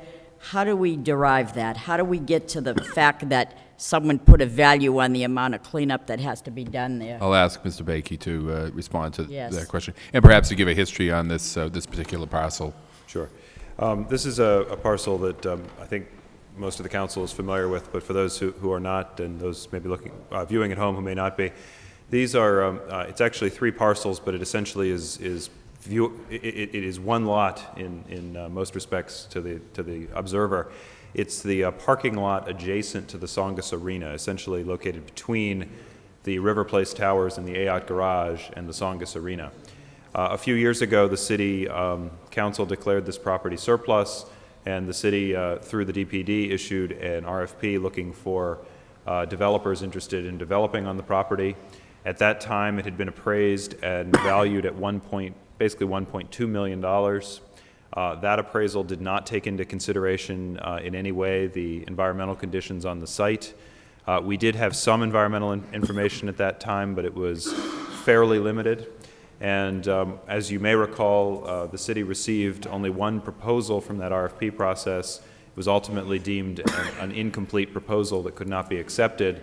But fundamentally, the feedback we heard from the development community at that time was that because we were not taking into account the environmental contamination on the property, it was not being priced fairly in the marketplace, and there was therefore, it didn't make economic sense for any developers to respond to it at that time. What has happened since then is we've actually had, as was communicated to the council back in August, we actually had a developer approach the city without solicitation, indicating an interest in that particular piece of property. And we've had some further correspondence with them, and we've informed them that we would pursue, if the council was interested, an RFP process that they could compete with others in a public competitive RFP process. That particular developer has expressed an interest in doing that. In preparation for the vote that's before you this evening, the city did two things. One, we hired an appraiser, and we asked them very specifically not to take into account any environmental contamination and to assume that the property was 100% clean as a way of establishing what the value would be if it were 100% clean. In addition to that, we also engaged an environmental engineering firm to review all the documentation that existed on the property, which includes at this point about 5 environmental reports, each of which is the size of a hefty phone book, as well as do some additional research themselves. And they calculated for us a series of 6 different scenarios as to what the cost to remediate the property might be, depending on the development strategy that a developer, at this point we don't know exactly what their development strategy would be, might incur. We took a look at those numbers, worked with the environmental engineers to assess what would be most likely to be pursued, and ultimately calculated an average value of those that led to about a $2.1 million anticipated cost for environmental cleanup on the property. So since we had an appraisal that specifically did not take into account environmental contamination, and we now have an estimate of what we think the environmental cost at the site will be, we were able to deduct the one from the other, and that left with a net value of the property of about $800,000, which we now feel is much more consistent with the economic value of the property, and we hope that that would result in much more developer interest. So, thinking on those lines, I took a ride down there to see what that property looked like, and we have, the whole parking lot is full of city vehicles. We have a fire truck there, we have police cruisers there, we have an Uxbridge police car, which I'm assuming we're using for parts. We have a whole yard full of vehicles, so where are we gonna store these or put this, or what are we gonna do with that? Well, ultimately, the city will need to look for some additional, or a new temporary location. That this was a temporary location for those, for the storage of those vehicles. I can't speak for the Uxbridge police cruiser, but I do believe there are other city-owned pieces of land that may be available as additional temporary sites that could accommodate those vehicles. Right. And I'm also thinking about how, and I'm not gonna name the spot, but the police confiscate vehicles through probably drug raids or whatever, and they take these things and they put them in a particular section building in this city, which I'm not going to, it is my understanding that it was broken into and parts were stripped. Do we know anything about that, Mr. Manager? No, Councilor, you and I had spoken about that yesterday, and I've asked the police chief to look into that for me, get me a report. That was Yes, the first I'd like I had to actually heard look about in that. as well. And we'll get some information. But I do think that with regards to the use of that site for the police maintenance area, that was intended from the get-go as being a temporary use of that site. It's really far from being its highest and best use to use it as a maintenance yard, so we will have to find another place in the city to do that. And you know what, Mr. Manager, I hope we do look for the best use. It's wonderful to be able to sell off surplus property, but we have to step back and look at the overall picture, because I know that there are scenarios being talked about, and I don't want to spread rumors as to who's interested in this particular land for what, and what type of deals are going on. But we must look at what is the purpose, and what are the pros, and what are the cons, and if it's a nonprofit that might want to take something away from us with the understanding of acquiring this land, I have to look at what the best use is, put everything on the table, and let's not rush into this. I don't want to rush into this. It's easy to say, let's sell it, let's get the money, put it in the general fund, offset the tax rate, but in the long haul of this, the long picture, the big picture, we have to step back and look what's right, because once you sold that property, it's gone. Once it's, you have to scrutinize, if we do this scenario, what's in it for us? What's the best long range that we can look for the best bang for the buck? And we have to do that, and we have to be accountable. So I'm not interested to vote for this tonight in such a way that I think it should be referred to probably Economic Development Subcommittee to establish more questions. I know there's more questions out there. We certainly could set it out to bid. Doesn't mean we have to take it, right? Exactly. Okay, so, I don't know, that's... Is that a motion? Yeah, is that a motion? Is that a motion you brought? It would be a motion to refer it to the... I'll second that. Seconded by Miss- Council Milonazo? Mr. Mayor, I'd like to add the Arena Subcommittee also with the Economic Subcommittee to meet on this matter if it's possible. To include the Finance Subcommittee along Oh, with the Economic... no, the Arena the Arena Subcommittee? Yes, please, yeah.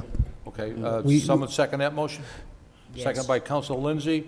So it'll be a combined Economic Development Subcommittee along With with the Arena Subcommittee, yes. Yeah, and I think the We more the we merrier, tentatively so, right. picked the date of November Can we 3rd. Can we take a Well, vote? I think Council Malinazzo mentioned November 3rd for a Right, date. 5 o'clock, Yeah, right, yes, 5 yeah. o'clock.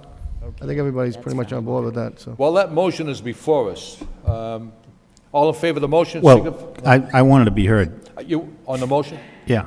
Okay. That's Council what Bill we're Martin. talking about, right? Council Bill Martin. I mean, I guess I couldn't agree more with Councilor Rita Mercier in her remarks. I think this happens to be, I think, the premier development site in the city. And I think, what's most important for the city is to see quality development there. And, the price is price, and that's important, and we do need to safeguard the interest of the taxpayers. But I think the long-term interest of the city is going to be to assure that something good happens on this site, much like we did a few months ago with the Hamilton Canal District. So I'm fully supportive of the motion to send it to the two subcommittees, and look forward to more discussion at that meeting. 3 acres of prime land downtown. Council Lindsay? Thank you, Mr. Mayor. I agree with those sentiments also. I think it is not just, an abandoned piece of land like some of the other areas that we're considering, but also just a concern, and as was pertaining to my question earlier, the parking situation. Whatever happens down there, we have to provide for parking.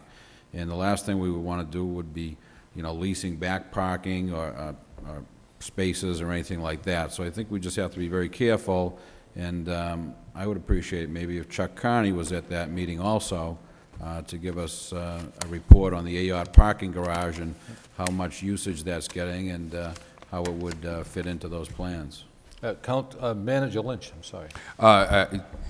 If I could just respond to Councilor Lindsay's request, I'll certainly see if Chuck Carney's available. I think that would be very helpful, because I know parking is an issue out there, certainly with the arena and the utilization of that site, and particularly where we do have other development taking place around the Lot A with the project that was just approved by the council. But if I could take this opportunity while I have the microphone here, I couldn't agree with as much with the sentiments of Councilor Rita Mercier. I think that the decisions that the city makes with regards to all of these properties really has to be looked at in the best long-term interest of the city, and not just the short-term gains that we might see. We have to look at, this is a wonderful piece of property right along the river, right downtown, right next to the arena, and it's very valuable, and it really holds a key to the continued development of the downtown area.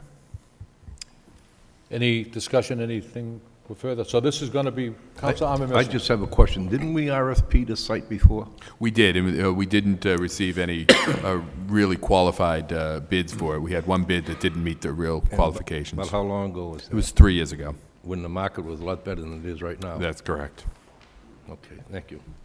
There was a motion presented by Council Rita Mercer, seconded by Council Milonazo, to send this article to the Economic Development Subcommittee, and also a motion by Council Kazanja, seconded by Council Lindsay, to also include the Arena Subcommittee as well. All in favor of the two motions signify by saying aye. Aye. Any opposed? Motion carries, and the chairman of those both committees will, I expect, to expedite a meeting and get the facts. It's And my I- understanding Monday at 5 o'clock. Okay. Monday, November 3rd at Monday 5 at 5 o'clock. If that's o'clock? okay with the Arena Subcommittee members. Yes, that's fine. November 3rd will be fine. Okay. Yeah. Council Elliott. Thank you. I couldn't agree more with the sentiments expressed already. Why, Mr. Mayor, just a quick question. Why is this coming now? Because an interest of a particular developer? I mean, this went out, we got no bids back, and I understand the environmental issues. Correct. Why is that changing now? Because I mean, Council Mercy had spoken of a nonprofit. I mean, I think we all know the university has an interest in this as well as part of the big picture. We do now. Well, we did before, so I mean, people Right. should know. Right. And I mean, I guess I'm curious, why now in real dire economic times is Right. this coming up? We didn't get any bids 3 years ago when the economy was a little bit better. Right. As Mr. Bakey explained, we received communication back from a developer back in the summer. We alerted the council, I believe the correspondence is dated August 8th, that we had a developer that was interested in this particular piece of property, and particularly, and so we felt that it does have certainly some development potential. The city council and the prior administration thought so 3 years ago, and we could only concur. And so we feel that when you have an opportunity like that, you shouldn't lose that opportunity. As Councilor Rita Mercier has indicated, there's nothing in this request or this vote that will be referred to the subcommittee, then ultimately come back to the city council, that locks us in any way, but it does give us the opportunity to see what's out there, see what type of proposal can be put forward, and then we can weigh how that matches up to the city's long-term needs. But that's what prompted that, contacting the council back in August and then bringing this in tonight. But can we do that? I mean, if they come in with, a minimum bid price, any organizations, do we have the right to refuse just because? Sure. We think there's something else out there? Or? The standard language in any request for proposal is that the city reserves the right to reject any and all bids. Okay, that's good, thank you. Thank you, Mr. Mayor. I just have a quick question. Is it possible to get some information on this one company that's interested in for that Monday night meeting? Is it? Let me look into that, Counselor, and see what we can speak on at this particular point in time. Only because clearly we wouldn't want to discourage anyone if there's some real opportunities. I know that Councilor Rita Mercier, Councilor Broderick, and yourself have asked in the past that we try to look at land in the city that we can sell, and certainly this meets that criteria as well as our economic development strategy. Let me just look and see what we have available and what we can provide, because we certainly wouldn't want to scare them off in any way. Adam, perhaps you can give that some thought, or you can speak now if you'd like.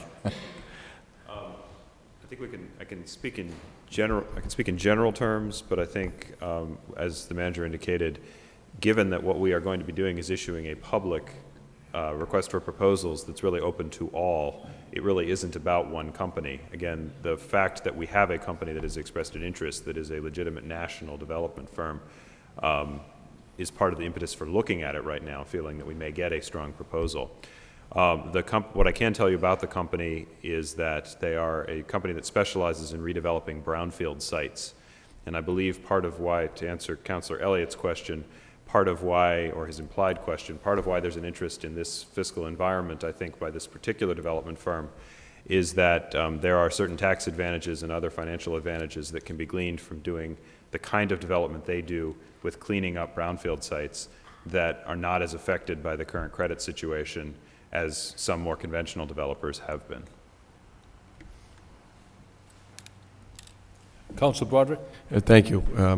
I think everybody's on the same page that we have to make sure we get our best deal over there. And I think this is very similar to the vote we took a few weeks back on Middlesex Street in terms of we can send it out, but we certainly don't have to accept what comes back. I think that, this is a buyer's market, and companies, is this unnamed company that may be fortunate enough to still be strong in this market, certainly have an advantage. And I think that potentially the city can use that to make as we often do here in Lowell, as a win-win situation.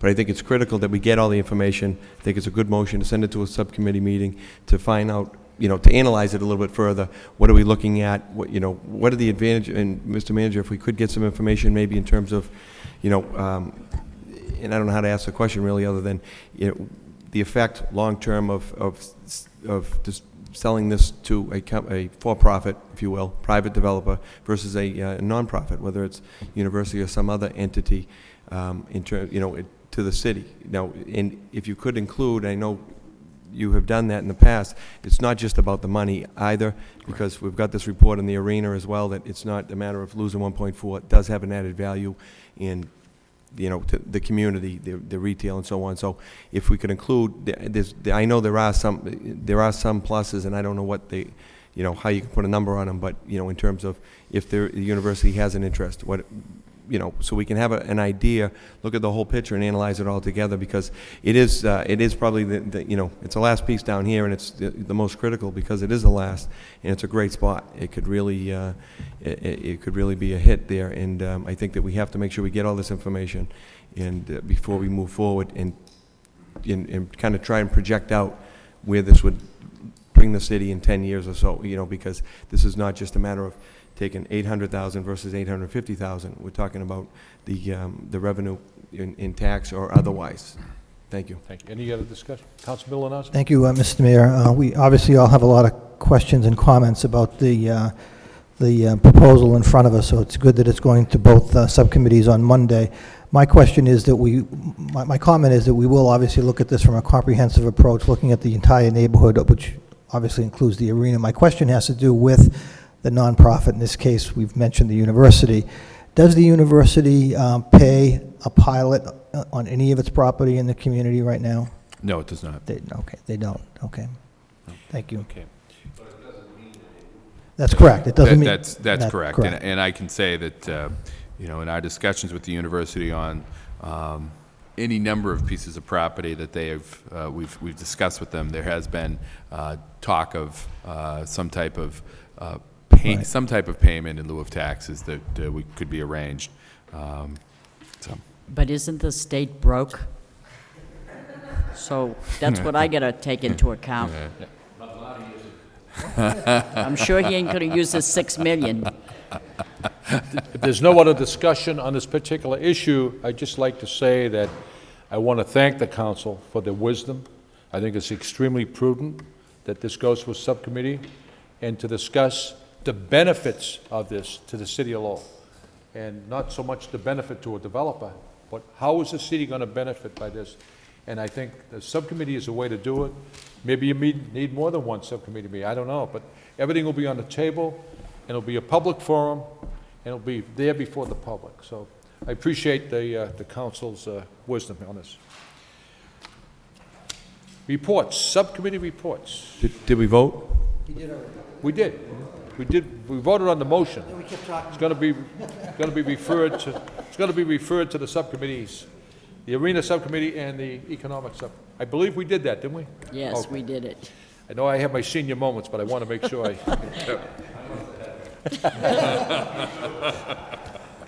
That's okay. Any subcommittee reports? No subcommittee reports? What do you think of that, Rick? Huh? Moving on with the agenda. Article 20, Wire Inspector, National Grid requests one pole location on Plain Street, accepted and reported adopted accompanying orders by Councilor Milonazo, seconded by Councilor Rita Mercier. Petitions. We have one claim of personal injury to law department by Councilor Broderick, seconded by Councilor Elliott. Miscellaneous LaRouche Youth Movement regarding Homeowners and Bank Protection Act of 2008, placed on file by Councilor Kazanja, seconded by Councilor Lindsay. We have, let me see, where are we here? Conduit location, Comcast requests grant of location to install 1 4-inch PVC conduit from existing manhole of 58 Prescott Street, referred to hearing on November 25th. And National Grid. 1 pole location, National Grid, and Verizon requests permission to locate poles, wires, and fixtures, Coburn Street, referred to hearing November 25th.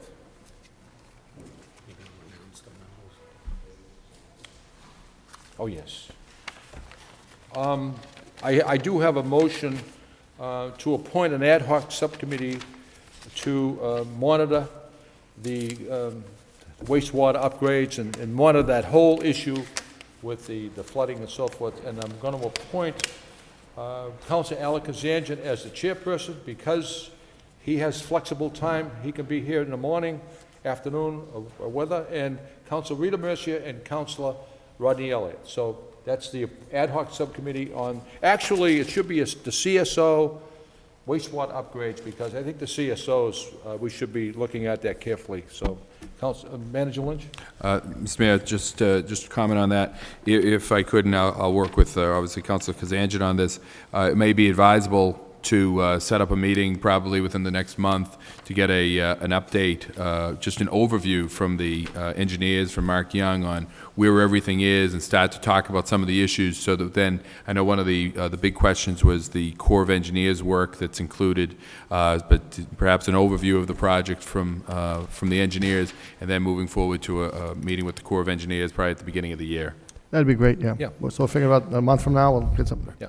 Good. And I think Mark Young would certainly enjoy and entertain that CSO subcommittee, because I think it was very helpful to Mark Young and the CDM and everyone involved. So I think it'll be very advantageous.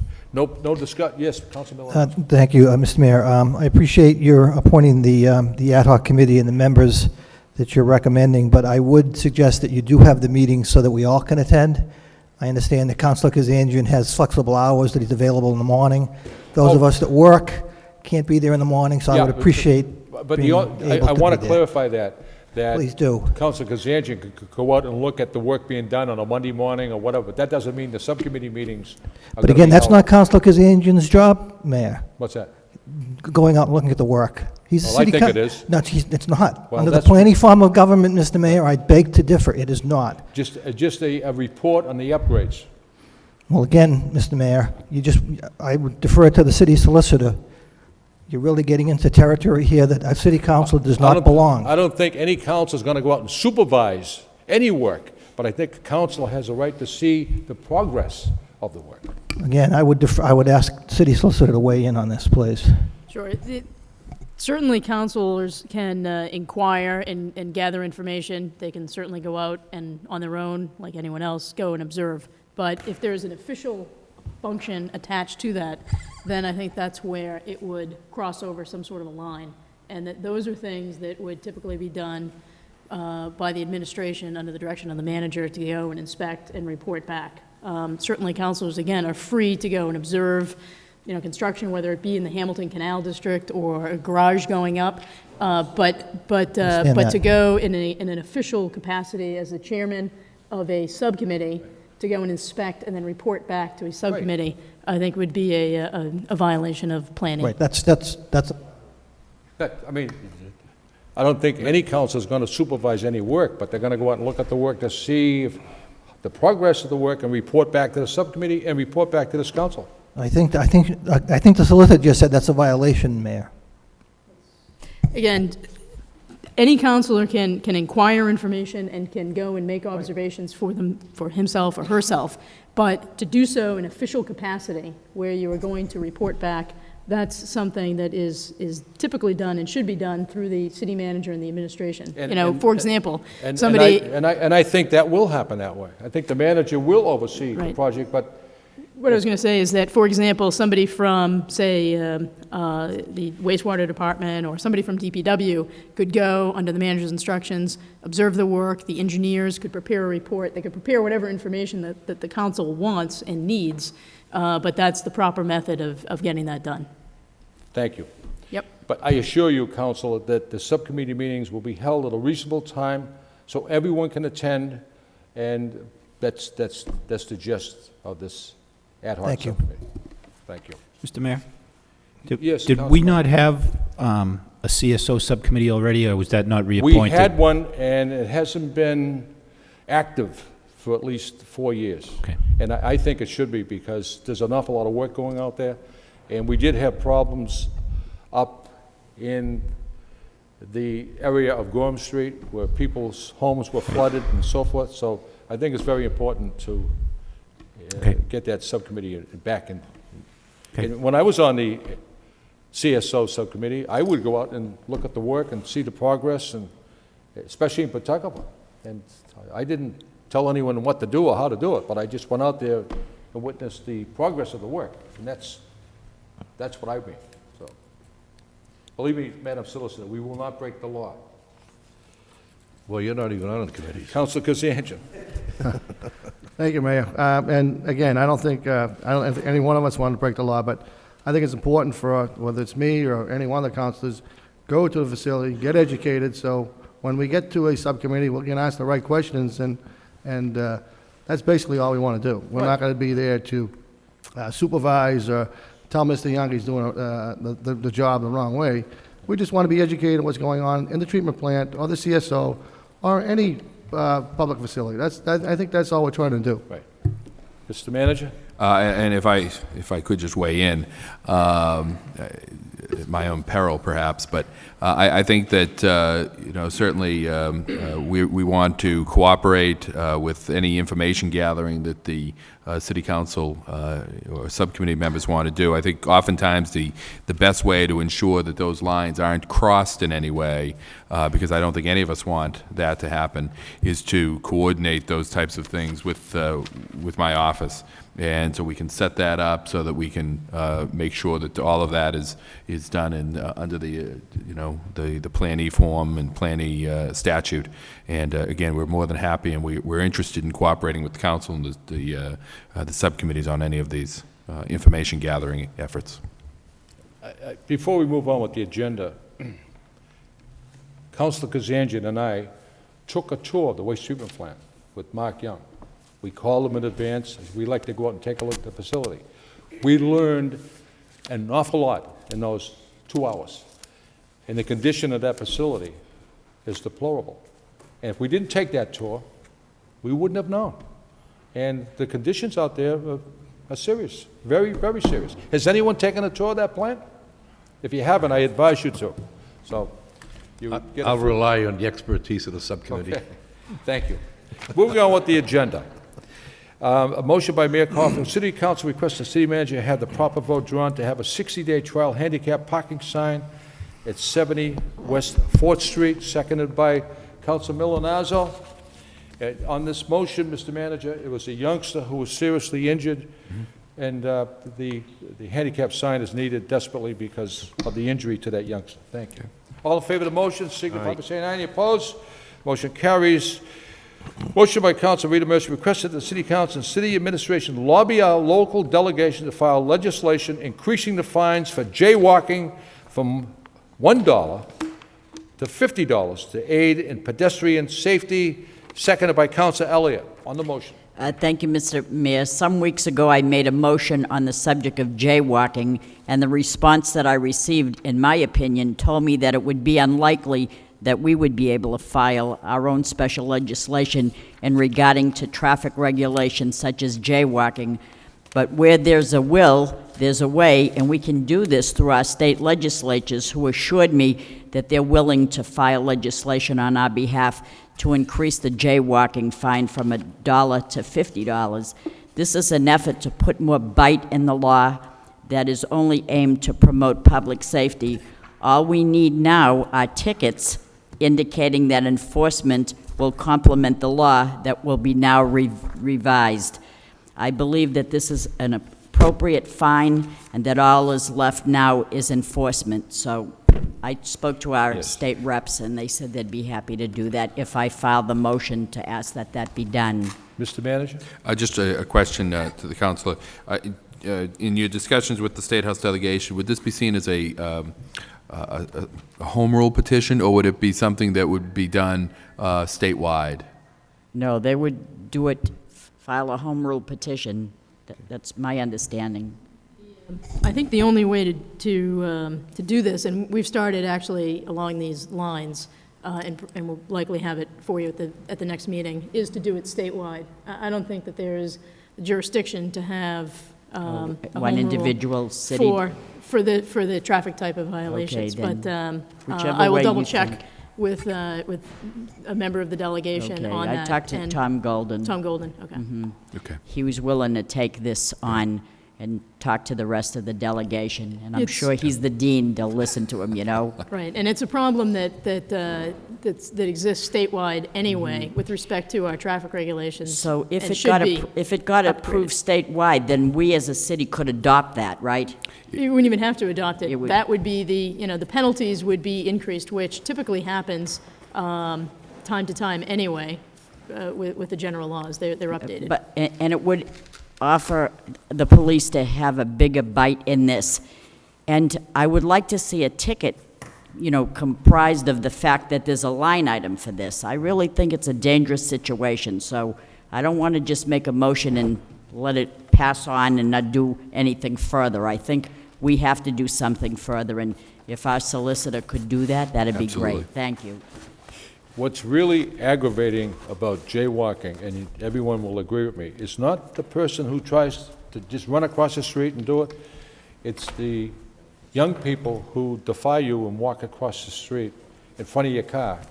And it's absolutely ridiculous. So that's a good motion. It's one thing to be innocent and not try to hit anybody, but then when you do, you have to live with that for the rest of your life, that you hurt someone, you maimed someone, that it was their fault, but still you're the one that's going to be suffering because of the fact that you hurt somebody. Yeah. So I think it's important enough to do something about it.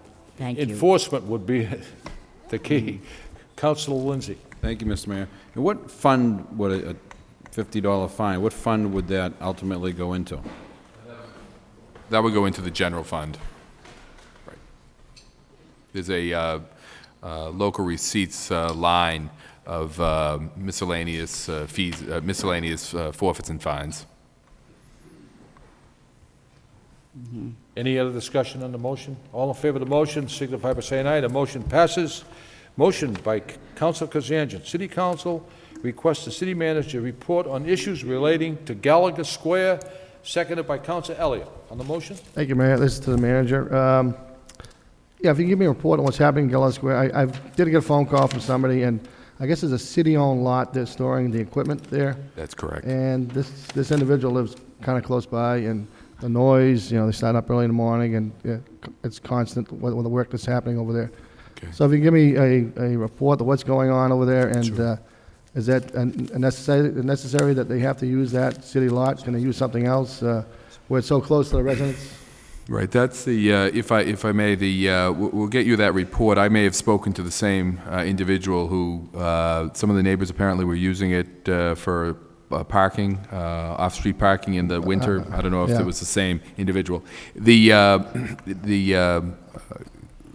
arrangement was made through the DPW, through the engineer's office, for this contractor to utilize that lot in return for work to be done for the city.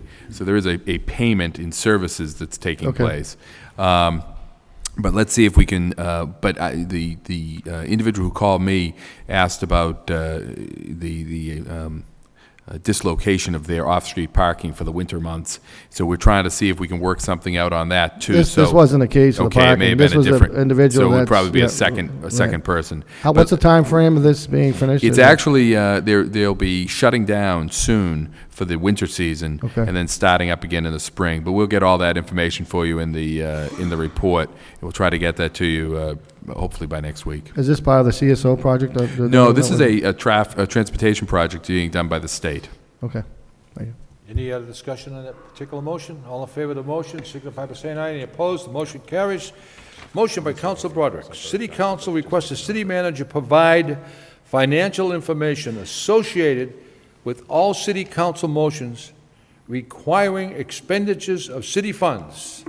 Seconded by Councilor Milonazo. On the motion. Thank you, Mr. Mayor. I could probably change that. From all. Sometimes it's difficult to word these the motions. But Councilor Kazanjian had a great motion a few weeks back about Calorie Park, and he asked for information on what it would cost to install lights there, and for the manager to have his team go out and see what we could do in-house and so on. And it came back with a number, and fortunately we got a report it's going to be done with grant money, which is terrific. But I thought it was a good motion, and then we had backed up to that was the discussion on the sewer rates, and there's numerous things that we vote on, and it's not, and I don't know if it's, I guess it could go for the things brought in from the manager as well, that if we're going to make a vote to spend money, and I'm not talking about putting up a handicap sign or necessarily painting a crosswalk, but things that are going to expend funds that sometimes I know, I've done it, a motion to put up lights over in Centerville, and we sometimes I think, or I do, that if I'm not writing the check or signing the check, it's almost like the city's a credit card. Well, they'll just transfer money and move money around. But the difficulty we're going to run up against is any of this money that we have that may not be specifically used for something, or that is able to be moved around now, may be money that we have to cut as we get into potential cuts.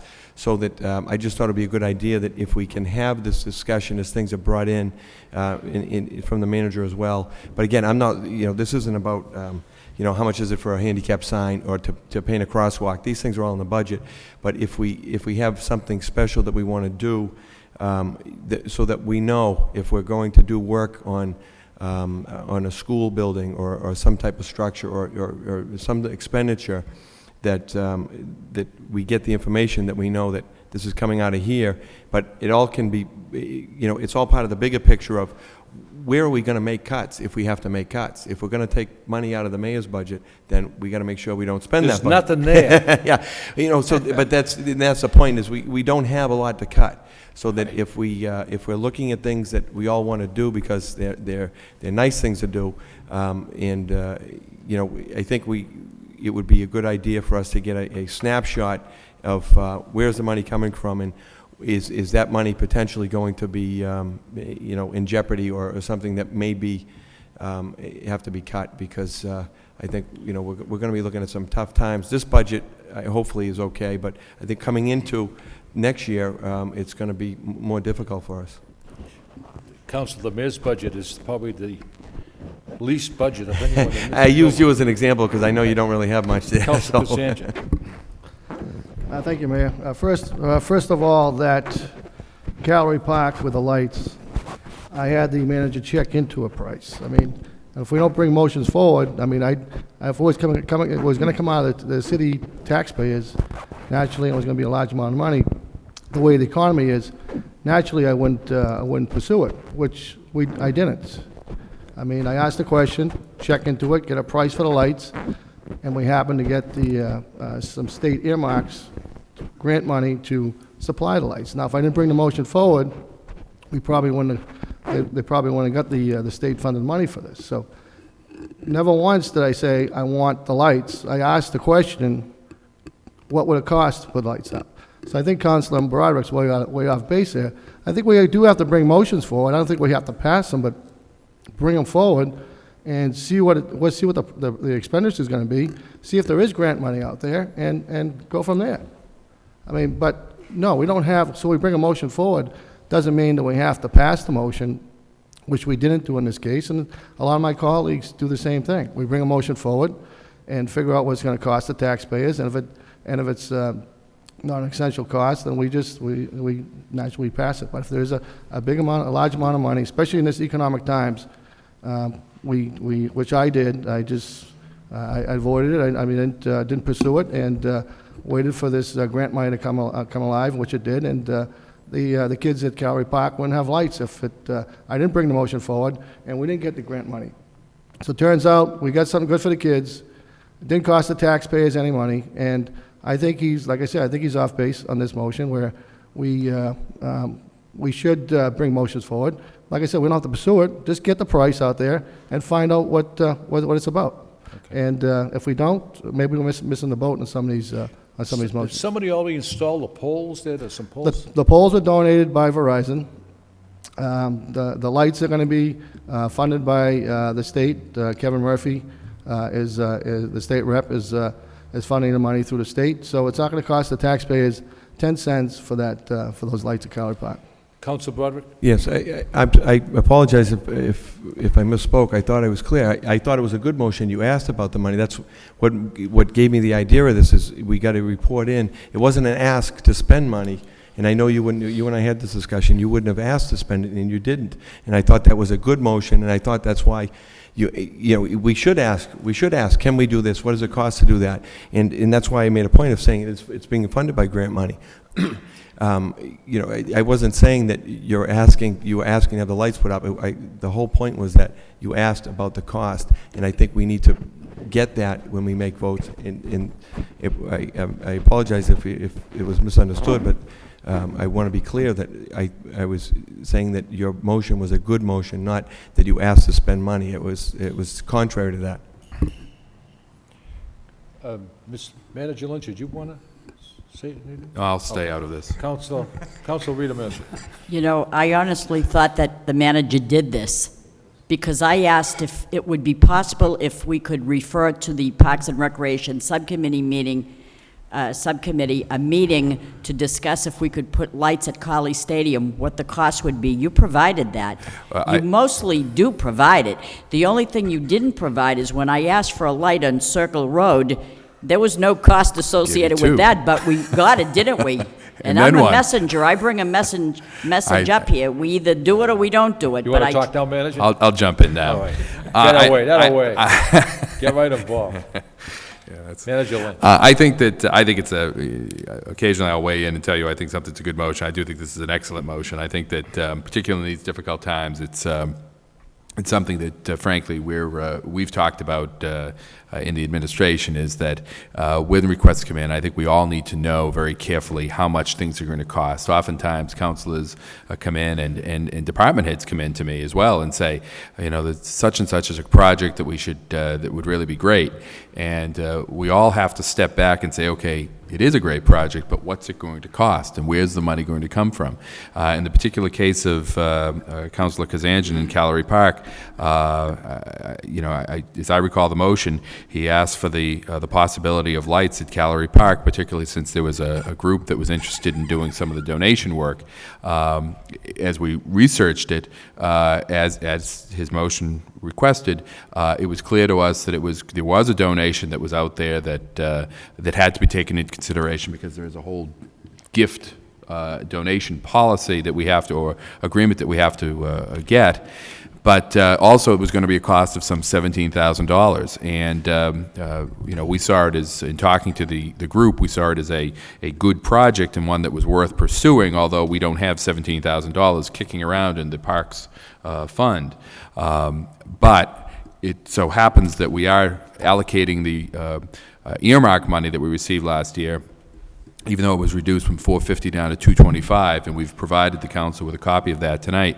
We felt that the work that was being done at Cowley Park could be adjusted to include the lights at the cost of $17,000, plus the poles that have already been put up now that have been donated. They were done a little bit faster than we thought they were going to be, but they are up, and we are moving forward with the installation of those lights. But I think that I think the council taking this motion that will direct me and future managers to the notion that when we ask for something, or when something is asked for by a councilor, it really should include a response that includes the financial impact, because I think it's incumbent upon all of us to think of what the cost is of all of these requests that people make, citizens, councilors, department heads. And I thought you already did that. Because somebody here asked for a section of Andover Street because neighbors were hearing you know, the traffic going by. We got an exorbitant amount of money that was. I don't know that it was actually done, but I thought you already did it. I try, I do it, but I think if I may, and I certainly can't speak for Councilor Broderick, but I think what he's trying to do is put in more formal terms what we already do, so that it's always the case that it's done. So was that your motion, Mr. Manager? No, it wasn't. I was kind of shocked, and I wasn't sure exactly what he was talking about, but now that he's explained it, it's become more clear to me. Before we take a vote on the motion, we have a $300 million plus budget. And many of the motions that councilors bring forward relate to quality of life issues. Water park at Shed Park, probably the best buck we ever spent. The softball field, Pawtuckaville, Councilor Broderick, you brought that forward. The lights at Colley Stadium. Ask anyone who attends Lowell High School football games, and in particular, the electricians that have to maintain those lights. Upgrades to all our parks and playgrounds. We invest money in all of that. It's a quality of life issue. The minute Manager Lynch and Tom Moses comes forward and says, tighten up the belt another notch because we have a financial problem. That's when I think this council has to realize that we have to tighten the belt and watch our finances. But I think all the motions that come forward is to benefit people and improve the city. And it's a good motion, Council, but we also have to move forward for the people of the city. Council. Thank you. And I think that's a good point, Mr. Mayor. This is not about not making motions. This is about making sure we, as councilors, see the bigger picture in the sense that what's the next step for the city. These examples that we're talking about are all grants. This is, and those are good things. We have to use them. We can't put them in the general fund. We can't do anything else with them. So, they were good motions. Mine, Pawtuckaville had the lights over in Centerville. And these were funded by grants as well. And we have to use them. I use the examples because I thought they were, good, positive ones. And I can't think of any bad ones. It's just that I think that as we move forward, and there's going to be decisions made on where we need to make cuts, that we need to be able to see that when we take a vote. We do get numbers in. We got numbers in over on Colley Stadium, the Riley School, monies that we're spending on schools. And we did for them, and we found out where they were coming from. We were going to do some the capital plan, okay, or grant money over at here. I think the Colley Stadium was part of the capital plan. But going forward, if there are going to be cuts in the capital plan, let's say, for another example, if we're going to need to know that so that we have a better idea of the bigger picture. And that's just. We do get most of this information, but I think that, we have to maybe ask for the next step is, okay, if we're going to do this, is this going to impact what's going to happen down the road with constraints and restrictions that are going to be necessary in our budget? That's all. This isn't about don't bring motions forward. I think we have to. I think many motions are brought forward and can't go anywhere. I brought a motion a while back about a crosswalk over at the senior center, and we're told it just can't happen. That doesn't mean that I shouldn't have brought the motion, or I'm not going to bring another one. I don't. That's not the point. And I apologize if people think that was it. This is all about trying to get a better snapshot, or a complete snapshot, in projection into the future as we take these votes. That's all. Okay. Councilor Kazanjian, then we'll wrap this. Okay, thank you, Mayor. And I think we all see the big picture here. I know, we all know the city's struggling, and the state's struggling, and then the whole country's struggling, yeah. I think we've all made pretty good motions here that we're not really spending a large amount of money. And if the manager comes back with a report that is a large amount of money, we step back and we either try to get grant money for it, or we just we don't do it. I mean, unless it's absolute necessity for capital improvements or whatever the case may be. So I think the big picture here is I think we all see what's happening, and when I think we've been doing that for the last 10 months, to be honest with you. So thank you. Okay. Councilor Elliott. Outside of Calorie Park, Mr. Manager, are there outstanding requests that are not within the budget that we're attempting to fund or not attempting to fund? I mean, are there requests that have come through that would be outside of the budget, or I'm trying to grasp this motion as well. Yeah. Either either we present a motion that is within an adopted budget, or it's outside and we're not able to fund it. We're not allowed to fund it unless it is a grant. Right. Well, I think certainly there are times, I think Councilor Mercier mentioned the Andover Street paving or street problem. There are certainly other streets that have been brought in asking that the city investigate a paving a street or a sidewalk, or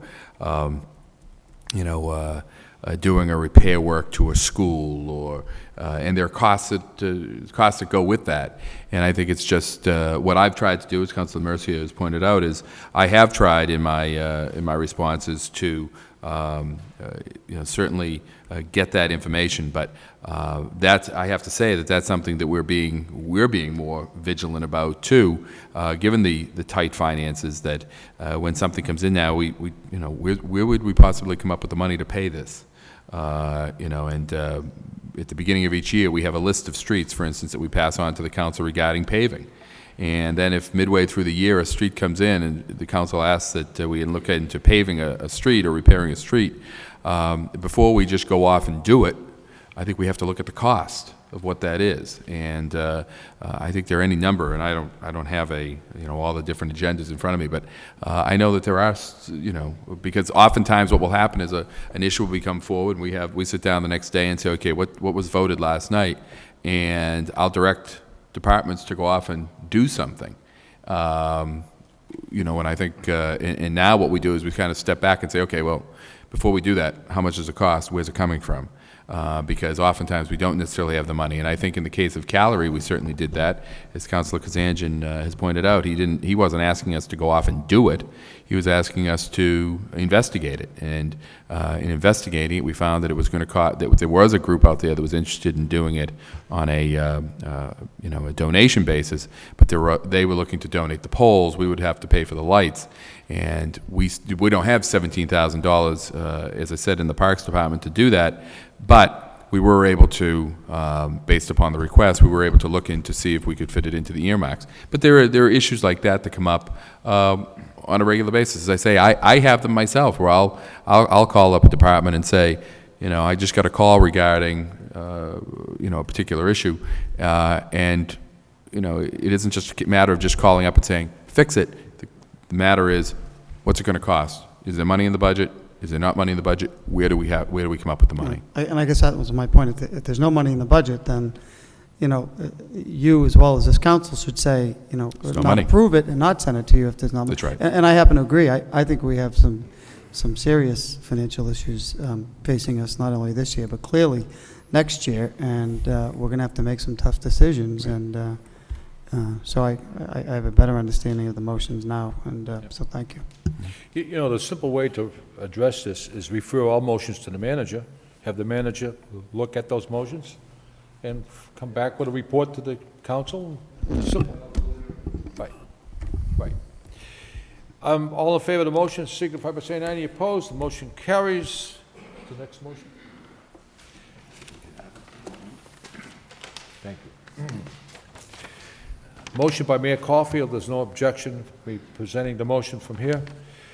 City Council requests the city manager to have the law department provide a report on the status of the NL and Wang agreement issue pertaining to the flashboards on the Merrimack River. Seconded by Councilor Elliott. On the motion, we discussed for 2 meetings the flood conditions in Pawtuckaville, in the Rosemont section, Centerville, and so forth.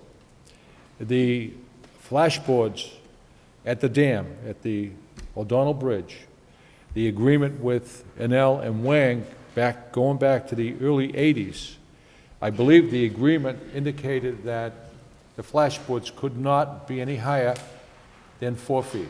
And in the months of, I believe, March, April, May, and NL will come back and say, well, we can't do that because we can't go out there because it's too dangerous. Well, I'd like the law department just give us an update on that particular issue. And the most important issue along that river is lowering that river a foot. And that would happen, it would relieve flooding in the Clay Pit Brook area.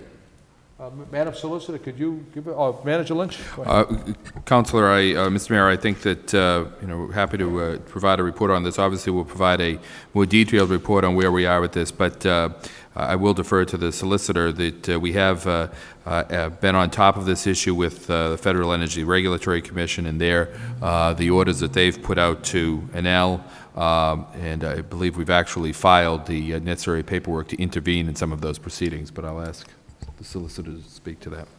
That's essentially all the information, and we can provide the council with a copy of our motion to intervene. It was filed probably about 3 weeks ago now. We're waiting still to hear back from FERC on that, and if allowed, that would at least give the city standing in the ongoing proceedings regarding the flashboards. Councilor Elliott. Thank you, Mayor. Through to the city manager, I know at the last meeting we had, flood subcommittee meeting, I believe it was a motion that was approved or suggested anyway that you were going to pursue a working group of core people in that area to sort of, flush issues and stay on top of issues such as this. Is that in the works? That is in the works, Councilor. I've been in touch with the Pawtucketville Citizens Council, and they've contacted me with a couple of names now. We had hoped to sort of kick that off. As you may know, Congresswoman Tsongas was planning a tour of that area, and we were going to use that as a means to sort of kick that group off, and that had to be postponed because of a meeting that she had in Washington with, I believe, the Federal Reserve Chairman. But I do actually anticipate setting that group up in the next, probably in the next week, and then having some meetings starting immediately. Any other discussion? I just want to ask the solicitor, Madam Solicitor, does the city, are they going to pursue litigation with this issue? Because it's November is Saturday. Saturday is November 1st. We're going to go into December, then they're going to claim, well, we can't go out there and do that, and it's going to be just dangerous to life and limb. What are we going to do about this? Well, right now, the jurisdiction for these issues is resting with FERC. There are already ongoing proceedings with FERC specifically to address these issues. That's certainly something that we can look at in terms of, is additional litigation necessary beyond what is already going on with FERC and what FERC's decisions are going to be. And again, I'll provide a report next week, as well as the motions that we've already filed. Yeah, I just feel, and I think the council feels, that this company, NL, is just thumbing their nose at us, and they're going to do what they want. And they've done what they wanted for years. And the people in the Clay Pit Brook area are paying the price for that. Right. Well, that's why, again, that's why we filed the motion to intervene with FERC, as opposed to, prior to that, there had been requests of information made by both citizens groups as well as other departments of the city, namely the city engineer's office. And when the law department looked at it, we felt it was in the best interest of the city, as well as the people that are being adversely affected by the height of these flashboards, to file a motion to intervene and to have some sort of standing to be able to make specific requests and objections to FERC with respect to any of the decisions that are going to be made with respect to the flashboards.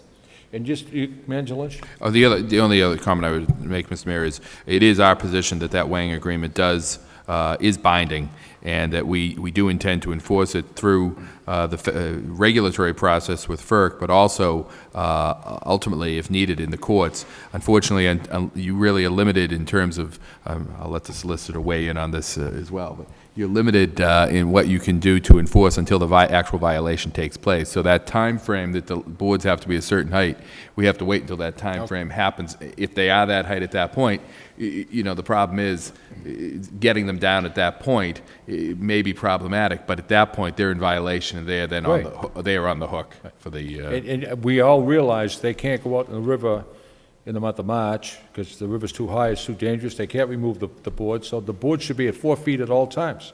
And one other issue, Mr. Manager, has nothing to do with this motion, but many of the bridges that NL owns or controls, particularly the one on Broadway, do they own the one on Broadway, Mr. Manager? Yes, they do. Yeah, there's a steel plate over the bridge, and the winter's coming, and they have to start meeting us halfway here.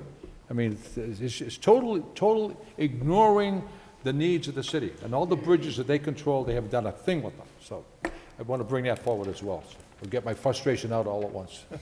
All in favor of the motion signify by saying aye. Any opposed? Motion carries. Thank you, Madam Solicitor. Motion by Council Kazanjian. City Council requests the city manager have the traffic engineer explore the possibility of placing a four-way stop sign at the intersection of Dalton Street and Fisher Street, seconded by Council Armand Mercier. Thank you, Mayor. I received a phone call during the week and from one of the neighbors that live next to this intersection of Dalton and Fisher, and it was wondering if there's a possibility of there's two stop signs on one of the streets, but if it's a possibility of making a four-way stop. Reason being, there's been a number of accidents there. It's a very, very dangerous intersection. Manager Lynch? A simple request, and we'll push it on to the put it on to the traffic engineer. If it meets certain requirements of the warrants set forth in law and regulation, then we'll be able to move forward with that. We'll get a report out. Is that going to be a big cost? Am I stepping out of my bounds here? I think I was going to say I think this is a pretty low cost one, so I'll cover this one for you. Thank you. Okay. I don't think you need to submit financial report on this one. All in favor of the motion signify by saying aye. Any opposed? The motion carries. The last motion of the evening. It's 5 minutes to 9. Motion by Council Kazanjian. City Council requests the city manager to have the police department address the break-ins and the crime in the Highlands section, seconded by Council Lindsay. On the motion. Thank you, Mayor. This is also to the manager again. I just received, again, a few phone calls over the weekend, and that there's been probably half a dozen breaks in the last 5 or 6 days in the Highlands. And I talked to Nancy Judge from the Highland Neighborhood Group, and this has been an ongoing matter for a while now. And she said Chief LaValle's been excellent. Captain Sullivan's been right there, and they've been working with due diligence. But is there something else we can do? Maybe is there any type of grant money we can maybe supply a couple extra cruises in that area, or something where I think if it's more exposure from the police that we might be able to do something to eliminate this? Mr. Manager Lynch? Council will get pending the council's vote on this, we would get we'll get a report to you on what's taken place. I was actually at the Highlands neighborhood meeting last week where this was a topic of conversation, and the police were there to report on what had taken place and the steps that had been taken. We'll document that and some other steps that they're about to take to try to address this, and we'll certainly explore anything that's out there as a possibility to address this issue. All right, thank you. Council Rita Mercier and Council Broderick. Thank you, Mr. Mayor. This is prevalent in certain sections of the city, and I don't want to scare people, but I want people to be alerted by people on bicycles with backpacks. I know kids go to school with a bike and a backpack, and I'm not trying to say that these are the same people, but they break into homes and they steal small little items so that they can get away with them in the backpack, because these are the things that you're not coming out with a TV or a flat screen. You're coming out with the small items, and it's jewelry and things, and it's going in the backpacks. Now, I want to alert the public of something that happened in conjunction with break-ins and vandalism and harassment of people. Last Friday, I was down at the Halloween dinner dance down at the Council on Aging, and a woman was in the office, an elderly woman, and she was crying, and I was curious to know what was going on. She was coming out of Demoulas on Broadway Street, and a thug, again, on a bicycle, grabbed her pocketbook and took off, and he didn't run. He was on a bike. If they ought to stop kids from hanging around right outside the door at these supermarkets. And I want to alert the public that if you're coming outside of a supermarket or wherever you're coming from and you see a kid there with a bike, be very, very careful. This could be a kid that's going to steal your pocketbook. There's nothing more devastating than having your property stolen like that. The lady lost her license, her credit cards. She didn't have much money anyways, but the fact is, she said, of all the things that I lost, my daughter bought me that beautiful Vera Bradley bag, and it was very expensive, and it was a gift, and they stole that off of me. That's a very, very cruel thing, and that's what's happening in the city. Our elderly better be alert. And let me tell you, one of those break-ins in the Highlands that Councilor Kazanjian is talking about, that thug was a very lucky person when he broke into that woman's house and she wasn't home. She would have kicked his butt all over the place. There's no doubt about it. So he was a very lucky thief. And it's very debilitating to know that you've been violated because somebody invaded the place that you call home, that you're safe in your home. Are you safe in your home when these hoodlums, thugs, are looking to steal little things so that they can sell it to make money because they don't have a job or they're drug addicts or whatever? And it's very sad. And that's Councilor what I wanted Broderick, then Councilor Martin. Thank you, Mr. Mayor. It's a good motion. I think that there was a problem back, I don't know, a month or two, maybe two now. Time moves on, over in the Highlands with break-ins during the day, and I had received some calls. I don't know what they found out for information on that. I know there was some arrests made, but if these are different type of breaks, it may indicate, different reasons for them. The economy stuff, you've got people that day-to-day laborers now that there is no day-to-day labor. I mean, people are having a hard time, and regardless of how much money anybody has, to have what's there stolen is a very traumatic thing, and I think that it's important to get out, find out what we can do, step up patrols in areas that are being targeted, because I'm sure they're keeping track of this and they are hot spots, as Chief LaValle has told us at other meetings, and that, also to get the neighbors to be aware so that they can help each other. And if people are coming up in backpacks, running in and out, that's tough, but eventually they'll get caught. If people are rolling up in vans and unloaded onto a truck, there's a time element there, and if people are aware, hopefully they can help the police, because, we have a limited police force, and if this is going to be, if this is as prevalent as it sounds, then we're going to need as much help as we can get. Councilor Martin? Thank you, Mr. Mayor. This is a serious situation. I don't mean to make light of it, but I do think part of the solution could be that you could perhaps step up your patrols in the Highlands on a daily basis and keep more of an eye open as you have been this week. Oh, thank you, Councilor. Thank you. And very congratulations for a job well done. And we're going to make a motion next week to get you a blue light for your car. So you just put it right on top and just take off. I'll second that. I really, whatever happened, and I want to commend the police. They were there within minutes, 4 cruisers, and also the dispatcher, absolutely professional. The police were professional, and very important to the people in the city to record a number, and that's the only reason that what happened, and so I want to move on. So we have to, yes, Councilor Elliott. It's also good to have Bo Janes right around the corner from Public Works as well. Yeah. But I just wanted to underscore, a number of us were at the Centerville Neighborhood Action Group a couple of weeks ago, and Chief LaValle did present, similar statistics on vandalism and robberies and break-ins. So it might be helpful to have the chief come in and give a presentation to the subcommittee and not on, on things that we all can do to, to help and prevent, this increase in vandalism. And there was some significant, and it might be, in certain sections of the city, but Centerville as well, in particular, had a pretty big spike in a number of these issues. So just a thought. Thank you. Councilor Kazanjian, did you want to more or less have a subcommittee meeting in the Highlands and meet with the people? Yeah, I would like to, yes. Yeah. It's the chairman. Neighborhood subcommittee, I'll arrange that. And work through the manager and have police personnel and so forth, and I think that's what the people are looking for, that input. So that's the end of the motions, but we do have to take a formal vote. November 11th is Veterans Day. It's a holiday, so there won't be a council meeting. And the clerk has taken a poll, and the council, the consensus of the council is to have a meeting next Tuesday, November 4th. That is Election Day, and if we keep the agenda and the motions down, we can probably go through the agenda and get out at a reasonable time. So why don't we take a roll call vote? We're going to have a meeting next Tuesday, November 4th. Roll call, Mr. Clerk.